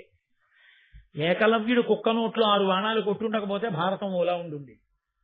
కాబట్టి ఆ కుక్కే భారతాన్ని అంత తిప్పింది. అదో విచిత్రం, కుక్క పాత్రకే భారతానికి అంత దగ్గర. రామాయణంలో కుక్క మాంసం గురించి ఎక్కువ ప్రస్తావన చేయబడుతుంది. విశ్వామిత్రుడికి కోపం వస్తే చాలు అస్తమానం శమాంసమియతాహార ముష్టికాహ నామ నిర్ఘృణాహ అంటుంటాడు. కుక్క మాంసం తినేవాళ్ళే బతకండి అంటుంటాడు. కాబట్టి అక్కడికి ఒక కుక్క వచ్చింది. కుక్కకి ఒక లక్షణం ఉంటుంది. కుక్క ఇంట్లో ఉండకూడదు అని అనరు. కుక్క ఉండవచ్చు ఇంట్లో, కానీ కుక్క రాజద్వారం దాటి లోపలికి కానీ వచ్చింది అనుకోండి, దేవతలు మీ ఇంట పూజాగృహంలో ఉన్నటువంటి దేవతలు ఆ రోజు ఉపవాసం ఉండిపోతారు, అన్నం తింటారు. దేవతలు ఉపవాసం ఉండిపోయినటువంటి శోభ యజమానిని కట్టి కొడుకుతుంది. ఎప్పుడో అప్పుడు బాధిస్తుంది. అది జాతక చక్రం చూస్తే దొరికేది ఏం కాదు, ఆ ఉపాసన బలం ఉన్న వాళ్ళకి తెలుస్తుంది. ఎందుచేత అంటే శృంగగిరికి పీఠాధిపత్యం వహించారు చంద్రశేఖర భారతీ స్వామి వారు. ఆయన దగ్గరికి అప్పుడు ఒక ఆయన వెళ్ళి దిగులుగా కూర్చున్నాడు. ఆయన మాట్లాడుతూ ఏమలా కూర్చున్నావు, ఏం చేస్తుంటావు అన్నారు. నేను రోజు శాలగ్రామాలను ఆరాధన చేస్తాను. ఆయన అన్నారు, మీ ఇంట ఉన్నటువంటి శాలగ్రామాల్లో ఒక శాలగ్రామాన్ని మీ నాన్నగారు జీవించి ఉన్నంత కాలం వేరుగా పూజ చేసి దానికి చాలా పెద్ద నైవేద్యం పెడుతుండేవారు. మీ నాన్నగారు శరీరం విడిచిపెట్టిన తర్వాత ఆ శాలగ్రామానికి వేరు పూజ నువ్వు చేస్తున్నావా కొడుగ్గా? ఈయనేం చెప్పలేదు ఆయనకి. అదేనే దివ్య దృష్టి అని మనం చేసింది. అంటే ఆయన అన్నాడు, నిజమే, మీరు ఎలా గ్రహించారో నాకు తెలియదు. మా నాన్నగారు ఒక శాలగ్రామాన్ని ప్రత్యేకంగా పూజ చేసేవారు, మిగిలిన వాటితో కలపకుండా పూజ చేసి దానికి వేరే పెద్ద నైవేద్యం పెడుతుండేవారు. మా నాన్నగారు చనిపోయిన తర్వాత నేను ఆ శాలగ్రామాన్ని మిగిలిన శాలగ్రామాలతో కలిపేశాను. అన్నింటికీ కలిపి కాసి నీళ్లు పోసి పూజ చేసేసి అన్నిటికీ కలిపి నైవేద్యం పెడుతున్నాను. అంటే చంద్రశేఖర భారతీ స్వామి గారు అన్నారు, అందుకే నువ్వు ఇబ్బందిలో ఉన్నావు. ఆ శాలగ్రామం అది నృసింహ శాలగ్రామం. దాన్ని మిగిలిన వాటితో కలిపి పూజ చేయడానికి వీల్లేదు. దాన్ని వేరుగా పూజ చెయ్యాలి. దానికి వేరుగా మహానైవేద్యం ఎక్కువ పెట్టాలి, దాని ఆకలి ఎక్కువ. నువ్వు అలా పెట్టని కారణం చేత నీ ఇంటి పూజా మందిరంలో ఆకలితో ఉండిపోయిన నృసింహ శాలగ్రామం యొక్క వ్యధ నిన్ను కట్టి కుడుపుతోంది, అందుకు బాధపడుతున్నావు. ఇంటికి వెళ్లి నృసింహ శాలగ్రామాన్ని వేరు చేసి పూజ చేసి పెద్దగా నైవేద్యం పెట్టడం మొదలుపెట్టు అన్నారు. ఆరాధన తెలిసి ఉండాలి, సరిగా ఉండాలి, విగ్రహం ఎంత ఉండాలో తెలిసి ఉండాలి. పెద్దలను అడిగి పూజామందిరంలో పెట్టుకోవాలి. ఇప్పుడు నేను ఈ మాట అన్నానని ఆ తర్వాత ఇంకా అనేక ప్రశ్నలతో నా దగ్గరికి దయచేసి రాకండి. కొన్ని లేనిపోని ఉపద్రవాలు తెచ్చుకోవడం అవుతుంది. కాబట్టి అలా చేయకపోతే ఏమవుతుందంటే, ఇంత ఆకలితో ఉన్నవాడు ఏడుస్తూ కూర్చుంటే ఎంత ప్రమాదం వస్తుందో, సీతమ్మ తల్లి ఏడుస్తూ కూర్చున్నటువంటి ఆ కన్నీటి బిందువు భూమి మీద పడితే భూమి అంతా కాలిపోతుంది. ఆ కన్నీటి బిందువుకు కారణమైన రాక్షసుల్ని కాలుద్దామని యశోకవన్నిం జనకస్మజాయాం ఆదాయతే నైవ దదాహలంకాం, ఆ కన్నీటి బిందువే అగ్నిహోత్రంగా తీసుకెళ్లి పెట్టారు ఆంజనేయ స్వామి. అంతే లంక కాలిపోయింది. ఒక్కొక్కరి కన్నీటి బిందువు, ఒక్కొక్కరి బాధ, ఒక్కొక్కరి క్షోభ కట్టి కుడిపేస్తాయి. అది మీకు జాతక చక్రానికి కూడా అందేదిగా ఉండదు ఒక్కొక్క దోషం. అటువంటి దోషాన్ని పట్టగలిగిన వాళ్ళు మళ్ళీ ఒక మహాత్ముడైనటువంటి వాడు మాత్రమే తన అంతర్దృష్టి చేత తెలుసుకోగలుగుతారు. అది అందరికీ సాధ్యం కాదు. అటువంటి మహాత్ములు అంత తేలిగ్గా అన్ని వేళలా లభ్యమైన మన గురించి మాట్లాడడానికి అవకాశం ఉండవచ్చు, ఉండకపోవచ్చు. కాబట్టి చేసే పని జాగ్రత్తగా చెయ్యవలసి ఉంటుంది. కాబట్టి మహాభారతంలో ఒక కుక్క గురించి ప్రస్తావన చేశారు అంటే అంత తేలికగా మీరు స్వీకరించుకోండి. కుక్క పరమ పవిత్రమైన ప్రాంగణమునందు ప్రవేశించరాదు. అది మీ పెంపుడు కుక్కవచ్చు, కానీ మీరు భారతం వినడానికి రావచ్చేమో, దానికి వాకింగ్ అయిపోతుంది కదా అని దాన్ని పట్టుకుని గుళ్ళోకి మాత్రం రాదు. అది దోషభూయిష్టం. దాన్ని పట్టుకుని జనులు తిరగని ప్రదేశంలో తిరగాలి. అంతేకాని అబ్బే ఏం చేయదండి, అబ్బే ఏం చేయ, నీకు తెలుసు పక్కన వెళ్తున్న వాడికి, వాడిని ఎప్పుడో కరిచి వాడు అలాగే వెనకాల ఉంటాడు. అవతల ఏదో వెళ్ళవలసిన వేళైపోతున్నది, ఇది పక్క నుంచి ఎడితే కలుస్తుందేమో అని చెప్పుకోలేక నలుగురిలో దాని వెనకాతలే మెల్లగా వెడుతుంటాడు భయపడి. అయితే పక్క సందులో పోతాడు పనున్నా లేకపోయినా. రోడ్డు మీద తిప్పడం ఏంటి, ఎవరూ లేని చోట తిప్పాలి అలాంటి దాన్ని తీసుకెళ్ళి. కాబట్టి సరే, ఇప్పుడు మళ్ళీ నేను ఆ సివిక్ సెన్స్ అన్న దాని గురించి ఏం మాట్లాడతాను, అది వేరే విషయం. కాబట్టి కుక్క వచ్చింది ఆ యజ్ఞ ప్రాంగణంలో, అది దేవశుద్ధి, దేవతల కుక్క. దేవతల కుక్క అయినా అది కుక్క కదండి. కాబట్టి యజ్ఞశాల ప్రవేశం అది చేస్తుందేమో, యజ్ఞభూమి ఎందరి తిరుగాడితే అపవిత్రమవుతుందన్న భావన చేత ఎంతవరకు ఏది పవిత్రమో అంతవరకు పవిత్రం, ఏది దాటి వెళ్ళకూడదో అది దాటి వెళ్ళకూడదు. మా ఇంటి ముందు పోలేనండి, నేను డబ్బు కట్టి వేయించుకున్న పోలేనండి, నాకు పోల్ మీద ఫ్యూజ్ వేయడం వచ్చండి, నేను ఇంట్లో ఫ్యూజులు అస్తమానం వేస్తూ ఉంటానండి, ఎక్కి వేస్తానంటే పోల్ ఎక్కడానికి నిన్ను అనుమతిస్తారా? ఇవి నువ్వు పెట్టుకున్న రూలు, నువ్వు డబ్బిచ్చి వేయించుకున్న పోల్ మీద ఎక్కడానికి నీకే అధికారం లేకపోతే వేదంలో చెప్పిన విషయాన్ని ప్రశ్నించే అధికారం నీకెక్కడుంది? కాబట్టి ఈశ్వర నిర్ణయమే. ఆయనే సృజించాడు సర్వభూతములను. కానీ జ్ఞానం వేరు, ఆచారం వేరు, అనుష్ఠానం వేరు. కాబట్టి ఇప్పుడు ఆ కుక్క యజ్ఞశాలా ప్రాంగణంలోకి వచ్చింది అన్నది బహుశా కారణమై ఉండవచ్చు. ఈ జనమేజయుని యొక్క తమ్ముళ్ళు వాళ్ళు సాక్షాత్ క్షత్రియులు, రాజకుమారులు, గొప్ప పరాక్రమం ఉన్నవాళ్ళు. శృతసేనుడు, ఉగ్రసేనుడు, భీమసేనుడు అని ముగ్గురు పేర్లు. బహుశా వాళ్ళ వంశంలో పూర్వం ఉన్న వాళ్ళ పేరు భీమసేనుడి పేరు కూడా పెట్టుకుని ఉన్నారులా ఉంది. వీళ్ళు ముగ్గురు కలిసి అది ఆ దేవతల యొక్క కుక్క అయినటువంటి సరమ అనబడేటటువంటి ఆడకుక్క యొక్క కొడుకు, ఓ చిన్ని కుక్క లేదా కుక్క పిల్ల, మగ కుక్క పిల్ల అనస్సేమో, సారమేయము దాని పేరు. దాన్ని కొట్టారు, ముగ్గురు కలిసి కొట్టి తరిమారు. తరిమితే అది ఏడుస్తూ వెళ్ళిపోయింది వాళ్ళ అమ్మ దగ్గరికి. కుక్క పిల్లలు ఏడుస్తూ కుయికుయిలాడుతూ తల్లి దగ్గరికి వెళ్ళవండి. అలాగే అది దేవశూని దగ్గరికి వెళ్ళింది, దేవతల కుక్క దగ్గరికి వెళ్ళింది. వెళ్ళి అది వాళ్లతో చెప్పింది, అమ్మా నేనేమి యజ్ఞశాలలోకి వెళ్ళలేదమ్మా, ఏమిటి జరుగుతోంది అని అక్కడ నిలబడి ఇలా చూస్తున్నాను. జనమేజయుడి యొక్క ముగ్గురు తమ్ముళ్ళు వచ్చి నన్ను తరిమి కొట్టారమ్మా, నా ఒళ్ళంతా హోనం అయిపోయిందమ్మా అని ఏడ్చి. ఇప్పుడు ఆ దేవశుని సరమ బయలుదేరి ఈలోగా యజ్ఞం పూర్తయిపోయింది. ఆయన కూర్చుని ఉన్నాడు జనమేజయుడు. సరమ తిన్నగా ఆయన దగ్గరికి వెళ్ళింది. వెళ్ళి ఆవిడండి, క్షితినాథ కడు అకరుణాన్వితులై నీ తమ్ములు అతి వివేక దూరుల్ మతి తలపక నా పుత్రకు అతిబాలకు అనపరాధు నడిచిరి పిలుసన్. ఎంత గొప్పగా మాట్లాడిందో చూడండి. అభియోగ పత్రము అంటారు. అటువంటి అభియోగ పత్రాన్ని ముందు ప్రవేశపెట్టింది ఆవిడండి, క్షితినాథ, ఓ భూమిని పరిపాలించేవాడా, కాబట్టి నువ్వు న్యాయం చెప్పవలసి ఉంది. కడు అకరుణాన్వితులై దయలేని వారై నీ తమ్ములు అతి వివేక దూరుల్, వివేకమునకు దూరంగా బతుకుతున్నటువంటి నీ తమ్ముళ్ళు మతి తలపక, ఆలోచించకుండా, నా పుత్రకు అతిబాలకు, నా కొడుకు చాలా చిన్నవాడు, చిన్ని కుక్క, అనపరాధు, అదేం దోషం చేయలేదు, అది యాగశాల దగ్గరికి రాలేదు, అది ఎవరిని ముట్టుకోలేదు, దూరం నుంచి అలా నిలబడి చూసింది. అలా చూసిన కారణానికి వాళ్ళు వచ్చి ముగ్గురు కలిసి నీ తమ్ముళ్ళు దాన్ని వెంటాడి కొట్టారు. అది దెబ్బలతో బాధపడుతూ నా దగ్గరికి వచ్చింది. రాజా, నేను నీతో ఒక విషయం చెప్పి వెళ్ళిపోదామని వచ్చాను. నీ తమ్ముళ్ళు కొట్టారని కానీ, నీ తమ్ముళ్ళని శిక్షించమని కానీ నేను అడగదలుచుకోలేదు. నేను ఒక్క మాట చెప్తాను విను. తగునిది తగదని ఎదలో వగవక సాధులకు పేదవారల కెగ్గుల్ ముగిచేయు దుర్వినీతులకు అనినిమిత్తాగమంబులైన భయంబుల్. ఎంత గొప్ప మాట చెప్పేసిందో చూడండి. తగునిది తగదని ఎదలో వగవక, ఈ పని చెయ్యొచ్చు, ఈ పని చెయ్యకూడదు అని మనసులో ఆలోచన చెయ్యకుండా సాధులకు, భగవంతుణ్ణి నమ్ముకుని బ్రతికేటటువంటి సాధు పురుషుల దగ్గర, పేదవారల బలహీనులైనటువంటి వారి దగ్గర ఎగ్గుల్ముగి చేయు దుర్వినీతులకు, వాళ్ళు ఏం చేస్తారులే అని భగవద్భక్తి కలిగినటువంటి వాడు ఓర్చుకుంటాడు. ఆయనే మారతాళ్లే అని క్షమిస్తాడు. క్షమించాడు కదా అని ఆయన మీద తిరగబడినా, బలహీనుడు కదా ఏం చేస్తాడులే అని వాళ్ళ జోలికెళ్ళినా ఒక ఫలితం ఉంటుంది రాజా. ఏమిటో తెలుసా ఫలితం? అనిమిత్తాగంబులైన భయంబుల్, కారణము లేని భయం కలుగుతుంది. ఇంత పెద్ద మాట చూశారండి. కారణం ఉండదు భయానికి. అంటే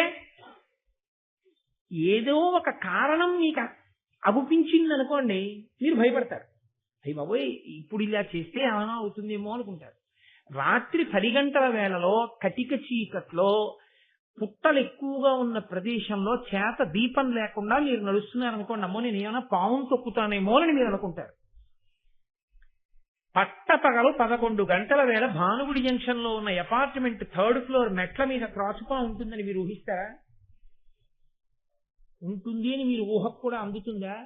30 ఏళ్ల నుంచి అక్కడ కాపురం చేస్తున్నారు, ఆఫీస్కి వెళ్ళిపోయే హడావిడిలో మీరు మెట్లు దిగుతున్నారు. పరిగెడుతున్న త్రాచుపాము మీద కాలేశారు. ఎక్కడి నుంచి వచ్చింది ఈ పాము? కారణం తెలియదు. ఎలా వచ్చింది అని మీరు అడిగారు అనుకోండి, అందరూ ఏమంటారో తెలుసండి, అదేంటండి ఇక్కడికి పాము ఎలా వచ్చిందండి అసలు, అయిపోయి త్రాచుపాము రావడం ఏంటండి అసలు, ఎప్పుడు 30 ఏళ్ల నుంచి ఉంటున్నాం ఇక్కడ పాము, బురద పాము చూడలేదు ఎప్పుడు, ఇక్కడ త్రాచుపాము ఏంటండి, పైగా 2nd ఫ్లోర్ మెట్ల వరకు రావడం ఏంటి, ఇంతమంది ఇప్పుడే కదా తిరుగుతున్నాం, ఎలా వచ్చిందండి అసలు అంటారా అనరా? ఇప్పుడు కారణం మీరు ఊహించగలరా ప్రమాదమునకు? ఎవరిని అడిగినా ఏమంటారంటే, అరే చాలా ఆశ్చర్యంగా ఉందండి అనేవాడే కానీ కారణాన్ని చెప్పలేడు. ఇది ఎలా వచ్చిందో తెలుసా? ఇదిగో వెనక చేసిన కర్మకి ఫలితం ఆ పాము రూపంలో వచ్చేసింది. కారణం మనకు దొరకకుండా వస్తుంది సుమా, గ్రహించుకో రాజా. వెళ్ళిపోయింది కుక్క. రాజు పురోహితుడిని వెతుక్కుంటూ వెళ్ళిపోయాడు అన్నాడు వ్యాస భగవానుడు నన్నయ్య భట్టు. ఇది బాహ్యంలో వింటే ఏమిటంటే ఏదో అర్థమైనట్టు ఉంది, అర్థం కానట్టు ఉంది, ఏమిటో ఏదో పట్టి పట్టక దొరికి దొరకక చిక్కి చిక్కక అలా ఉన్నట్టుంది ఏమిటండి అనిపిస్తుంది. దానిని ఉత్కంఠ అంటారు. ఉత్కంఠ అంటే ఇలా కంఠాన్ని పైకెత్తి చూస్తున్నాడు అనుకోండి, అంటే దాని మీద అనురక్తి ఏర్పడింది అని గుర్తు. 100 మంది అలా గుండ్రంగా నిల్చున్నారు అనుకోండి, నేను మానా నేను వెళ్ళిపోతున్నా మోటార్ సైకిల్ ఒకసారి ఆపి స్టాండ్ వేసి ఇలా వచ్చి, పొడుగ్గా ఉన్నవాడు కాదు, అలా చూడగానే ఏం కనపడదు అని కాళ్ళు ఇలా ఇలా ఎత్తి ఎత్తి చూస్తుంటాడు. ఉత్కంఠ అంటే ఏమైందో తెలుసుకోవాలి. మహాభారత ప్రారంభంలో వ్యాస భగవానుడు నన్నయ్య గారు ఒక మనుష్యేతర పాత్రని ప్రవేశపెట్టారు. మనుష్యుడు కాదు, శునకం. ఉత్కంఠ, కంఠం ఇలా ఎత్తి చూసేటట్టుగా మనలో ఒక రకమైనటువంటి ఉత్సాహాన్ని, తెలుసుకోవాలనేటటువంటి జిజ్ఞాసని పెంచారు. ఈ ఎత్తిన కంఠం ఎప్పటి వరకు ఉంచాలనే వాళ్ళ ఉద్దేశం అంటే 18వ పర్వం పూర్తయ్యే వరకు. అప్పటికి నీకు ధర్మం బాగా అర్థమైపోతుంది. అంటే నా ఉద్దేశం ఇలా ఉండిపోమ్మని కాదు, 18 పర్వాలు ఎక్కడ దొరుకుతాయండి అని అర్జెంటుగా కొనుక్కుని చదవడం మొదలు పెట్టేసుకుంటారు కాదు. అది రచనా వైచిత్రి, అది జాతిని ధర్మం వైపు నడిపించాలనేటటువంటి ఋషి యొక్క ఆర్తి. దానికి రుణపడ్డాం మనం ఋషికి. తండ్రి తాపత్రయపడ్డట్టు తాపత్రయపడతారు వాళ్ళు, లేకపోతే వాళ్ళ కర్మ వాళ్ళకి ఎందుకు వచ్చినా కూడా ఇవన్నీ చెప్పడం. ఇందులో ఆంతర్యం ఏమిటో తెలుసా అండి? కుక్క సాధుప్రాణి, తనంత తానుగా ఈ మీద పడిపోయి కరిచేసేటటువంటి ప్రాణి కాదు. యజమానిని నమ్ముతుంది. మీరు దాని దగ్గరికి వెళ్లి ప్రేమతో నిలబడ్డారో అని దానికి అర్థమైతే అది తోక ఊపి సంకేతిస్తుంది. లోకంలో కొన్ని ప్రాణులు మీ పట్ల ప్రేమతో ఉన్నాయో ప్రేమతో లేవో మీకు ఎప్పుడూ అర్థం కాదు. కొన్ని ప్రాణులు మీ పట్ల ప్రేమతో ఉన్నాయి అని తెలిసిపోతుంది. అలా తెలియడానికి అవకాశం ఉన్న ప్రాణుల్లో కుక్క ఒకటి. అది తోక ఊపుతుంది, తోక ఊపితే చాలా తెలిసిపోతుంది. 2, కుక్కని మీరు ప్రేమని అభివ్యక్తం చేయడానికి, నేను నీ జోలికి వచ్చేవాణ్ణి కాను అని చెప్పడానికి మీరు బ్రహ్మణ్యో బ్రహ్మవృద్ బ్రహ్మ బ్రహ్మ బ్రహ్మ వివర్ధన అటువంటి మంత్రాలు ఏం చెప్పక్కర్లేదు. ఒక్క అక్షరం వస్తులేంది దూ దూ దూ అన్నారనుకోండి, అది కూడా రాలేదనుకోండి అంటే చాలు, అది ఊరుకుంటుంది, తోక ఊపేస్తుంది. అది కుక్కకున్న లక్షణం. కుక్క పోవాలనుకోండి, చెయ్యి అంటే సరిపోతుంది కదండి. అంతే కుక్కకున్న లక్షణం. దానికి 3 రాజకుమారులు వెంటబడాలా?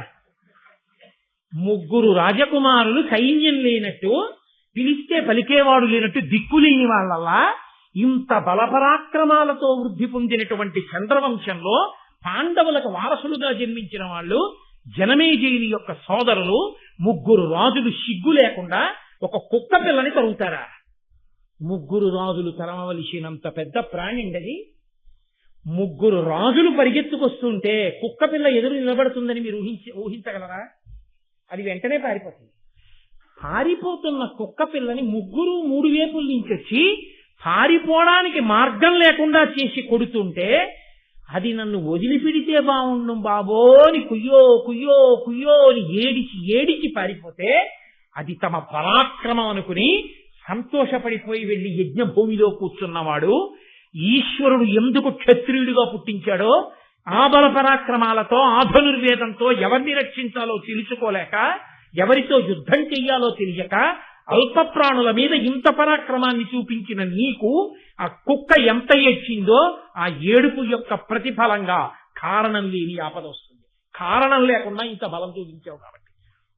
రాజా కట్టి కుడుపుతాయి, నీకు చెప్పేవాడు లేడు, నీ ప్రవర్తనని ఎప్పటికప్పుడు దిద్దేవాడు లేడు, ఉండి ఉంటే ఇలా జరిగి ఉండేది కాదు. ఇది ఆ కుక్క హృదయం. దేవశుని అందుకు చెప్పింది ఈ మాట. కాబట్టి ఈ ఘట్టం కేవలం మహాభారతంలో ఆనాటిదని మీరు అనుకోకండి. మీరు సమాజంలో ఎప్పుడు ఎక్కడికి వెళ్ళి నిలబడండి, మీరు ముగ్గురి మధ్య ఉంటారు ఎప్పుడు. ఒకటి మీకన్నా తక్కువ వాళ్ళు, 2 మీతో సమానులు, 3 మీకన్నా అధికులు. ఈ ముగ్గురితో కాకుండా 4వ వాడు మీకు ఉండడు. ఏ ప్రాణి ముందు మీరు వెళ్ళి నిలబడినా 1 మీతో సమానమై ఉండాలి, 2 మీకన్నా అధికమై ఉండాలి, 3 మీకన్నా తక్కువై ఉండాలి. మీకన్నా తక్కువ ప్రాణి కనబడితే కలియబడడం అధికారుల దగ్గర నుంచి ఉంటుంది ఈ లక్షణం. ఆయన పాపం ఎక్కువగా మాట్లాడేవాడు కాదు, చెప్పిన పని చేసుకుపోతాడు. అంటే ఊళ్ళో పనంతా ఆయనకు అప్పచెప్తాడు. వాడు కాగితం ఇస్తే కలియబడతాడు, వాడి జోలికి వెళ్ళడు. ఈ పరిస్థితి మీరు చూడాలా. భారతం ఆనాటి నుంచి ఈనాటి వరకు ఉన్న వ్యవస్థల దోషాన్ని తప్పుపట్టింది. అందుకని కూర్చున్నది ఆ కుర్చీలో. ఎవడు చెయ్యవలసిన పనిని చేయించడానికి కూర్చున్నావు. నీ చేతకానితనానికి పని చేసేవాడా పాడవలసిన వాడు. కాబట్టి నీకన్నా తక్కువ వాడు కనపడితే కలియబడకూడదు, నీతో సమానులు కనపడితే వీడు వృద్ధిలోకి రావాలని కోరుకోవాలి. నీకన్నా అధికుడు కనపడితే ఈర్ష్య పడకూడదు. వారు ఎంత సాధన చేసి ఈ స్థితిని పొందారో వారి దగ్గర తెలుసుకుని నేను కూడా స్థితిని పొందాలనుకోవాలి. పెద్దవారిని చూసినప్పుడు వచ్చే అసూయని పూజ్య భావనతో గెలవాలి. సమానుడి పట్ల వచ్చే ఉదాసీనత, వాడు నేను సమానమే అన్న భావనని వీడు ఇంకా వృద్ధిలోకి రావాలన్న ప్రేమతో గెలవాలి. నీకన్నా తక్కువ వాడిని చూసినప్పుడు వాడే పాట అనడం కాదు, వాడు కూడా ఈశ్వరుడి అనుగ్రహంతో ఒకనాడు గొప్ప స్థితిని పొందుతాడు. వాణ్ణి గౌరవించడం చేత నేను ఈ స్థితిలో నిలబడగలుగుతాను తప్ప వాణ్ణి అగౌరవపరిస్తే నేను దిగజారిపోతానని నువ్వు తెలుసుకుని ఉండాలి. ఈ 3 లేని జీవితం అకారణమైన ఆపదల్ని తీసుకొచ్చి కూర్చోపెడుతుంది ఇంట్లో. అప్పుడు మళ్ళీ కనపడ్డ ప్రతి చోటికి వెళ్ళి అయ్యా నాకు ఆపదలు వస్తున్నాయండి, నాకు కష్టాలు వస్తున్నాయండి, నేను ఏమిటో ఇబ్బందుల్లో ఉన్నానండి అని చెప్పుకోవడం కాదు. నీ జీవితాన్ని దిద్దుకో, నీ ప్రవర్తనని దిద్దుకో, నీ నడవడి దిద్దుకో. నువ్వు భూతముల పట్ల, భూతములు అంటే ప్రాణుల పట్ల ఎలా ప్రవర్తించాలో నేర్చుకో. పరహితము చేయునెవ్వడు పరమహితుండగును భూత పంచకమునకున్, పరహితమే పరమధర్మము, పరహితునకు నిదురు లేదు పర్వేందుముఖి అంటారు భాగవతంలో పోతన గారు. నువ్వు భూతముల పట్ల ప్రేమతో, ముగ్గురి పట్ల నువ్వు ఎలా ప్రవర్తించాలో అలా ప్రవర్తించడం నీకు వస్తే నీకు కారణము లేనటువంటి ఆపదలు రావు. కారణమున్న ఆపదలంటే చేసిన కర్మకి ఫలితం ఉంటుంది. ఎప్పుడో తెలియక చేసావు కానీ ఫలితం ఉంటుంది. ఇప్పుడు నువ్వు తెలుసుకుని ప్రవర్తిస్తున్నావు కాబట్టి ఆపదామపహర్తారం దాతారం సర్వసంపదాం, పాము కరవలసిన వాడిని చీమతో కరిపించి ఈశ్వరుడు విడిచిపెట్టేస్తాడు. ఇప్పుడు వాడు మారేడు, భక్తితో ఉన్నాడు కాబట్టి వాడిని నేను చనకనంటాడు. నమ శివాభ్యాం అశుభాపహాభ్యాం. ఈ ఈశ్వర కృప రావడానికి కారణం నువ్వు నీ ప్రవర్తన మార్చుకోకుండా నువ్వు కేవలం ఈశ్వరుడికి వెళ్లి బిల్వదళాలు వేసినంత మాత్రం చేత ఈశ్వరుడు నిన్ను అనుగ్రహిస్తాడనుకోవద్దు. ఆ బిల్వదళాలు ఆయన సృష్టిలోవే నువ్వు గుర్తుపెట్టుకోవలసి ఉంటుంది. గభీరే కాసారే విశతి విజనే ఘోర విపినే విశాలే శైలే చ భ్రమతి కుసుమార్థం చలమతి సమర్పీతే తత్సరసిజమమానాధవతే సుఖేనావస్థాతుం జనహ నజానాతి కిమహో అంటారు శంకర భగవత్పాదులు శివానందలహరిలో. ఈశ్వరుడికి పట్టుకెళ్ళి నేను అది చేశాను ఇది చేశాను నేను ఇవ్వడానికి నువ్వు కొత్తగా సృష్టించి రాలేదు. ఈశ్వర సృష్టిలోని ఈశ్వరుడికి ఇస్తున్నావు. దానికి నీ ప్రజ్ఞ లేదు. నీకు పుణ్యం ఇవ్వడానికి ఆయన నీ చేత ఇప్పించాడంతే. నీ కొడుకు చేతిలో 10 రూపాయలు నువ్వు పెట్టి అయ్యా నువ్వు ఈ పంతులు గారికి ఇవ్వరా అని నీ కొడుకు చేత ఇప్పిస్తే నేను ఇచ్చాడు 10 రూపాయలని నీ కొడుకు అంటే అది ఎంత అన్యాయమో, అలా ఈశ్వరుడు మారేడు దళాన్ని సృష్టించి నీ చేతికి మారేడు దళాలు ఇచ్చి నా మీద మారైనా పుణ్యం ఇస్తానన్నాడు. ఈశ్వరాయంతో అనుగ్రహించి మారేడు దళాల్ని నిన్న రాత్రి నా యందు ప్రేమ కలిగిన వారు ఎక్కడి నుంచో తెచ్చి మారేడు దళాలు ఇస్తే తెల్లవారేటప్పటికీ ఏకాదశి నాడు నీ దగ్గర కూర్చుని మారేడు దళోదకంతో అభిషేకం చేసి మారేడు దళాలు నీ మీద పూజ చేయగలిగాను. ఇది కదా నీ అనుగ్రహం అంటే. నాకు పుణ్యం కట్టబెట్టడానికి కావలసిన పరికరాన్ని నువ్వే అందించి నా చేత చేయించి నాకు పుణ్యం కట్టబెట్టావు. ఈశ్వరా ఇది నీ అనుగ్రహం అని నువ్వు నిలబడి ఆ ప్రేమని నువ్వు సమస్త భూతములకు పంచి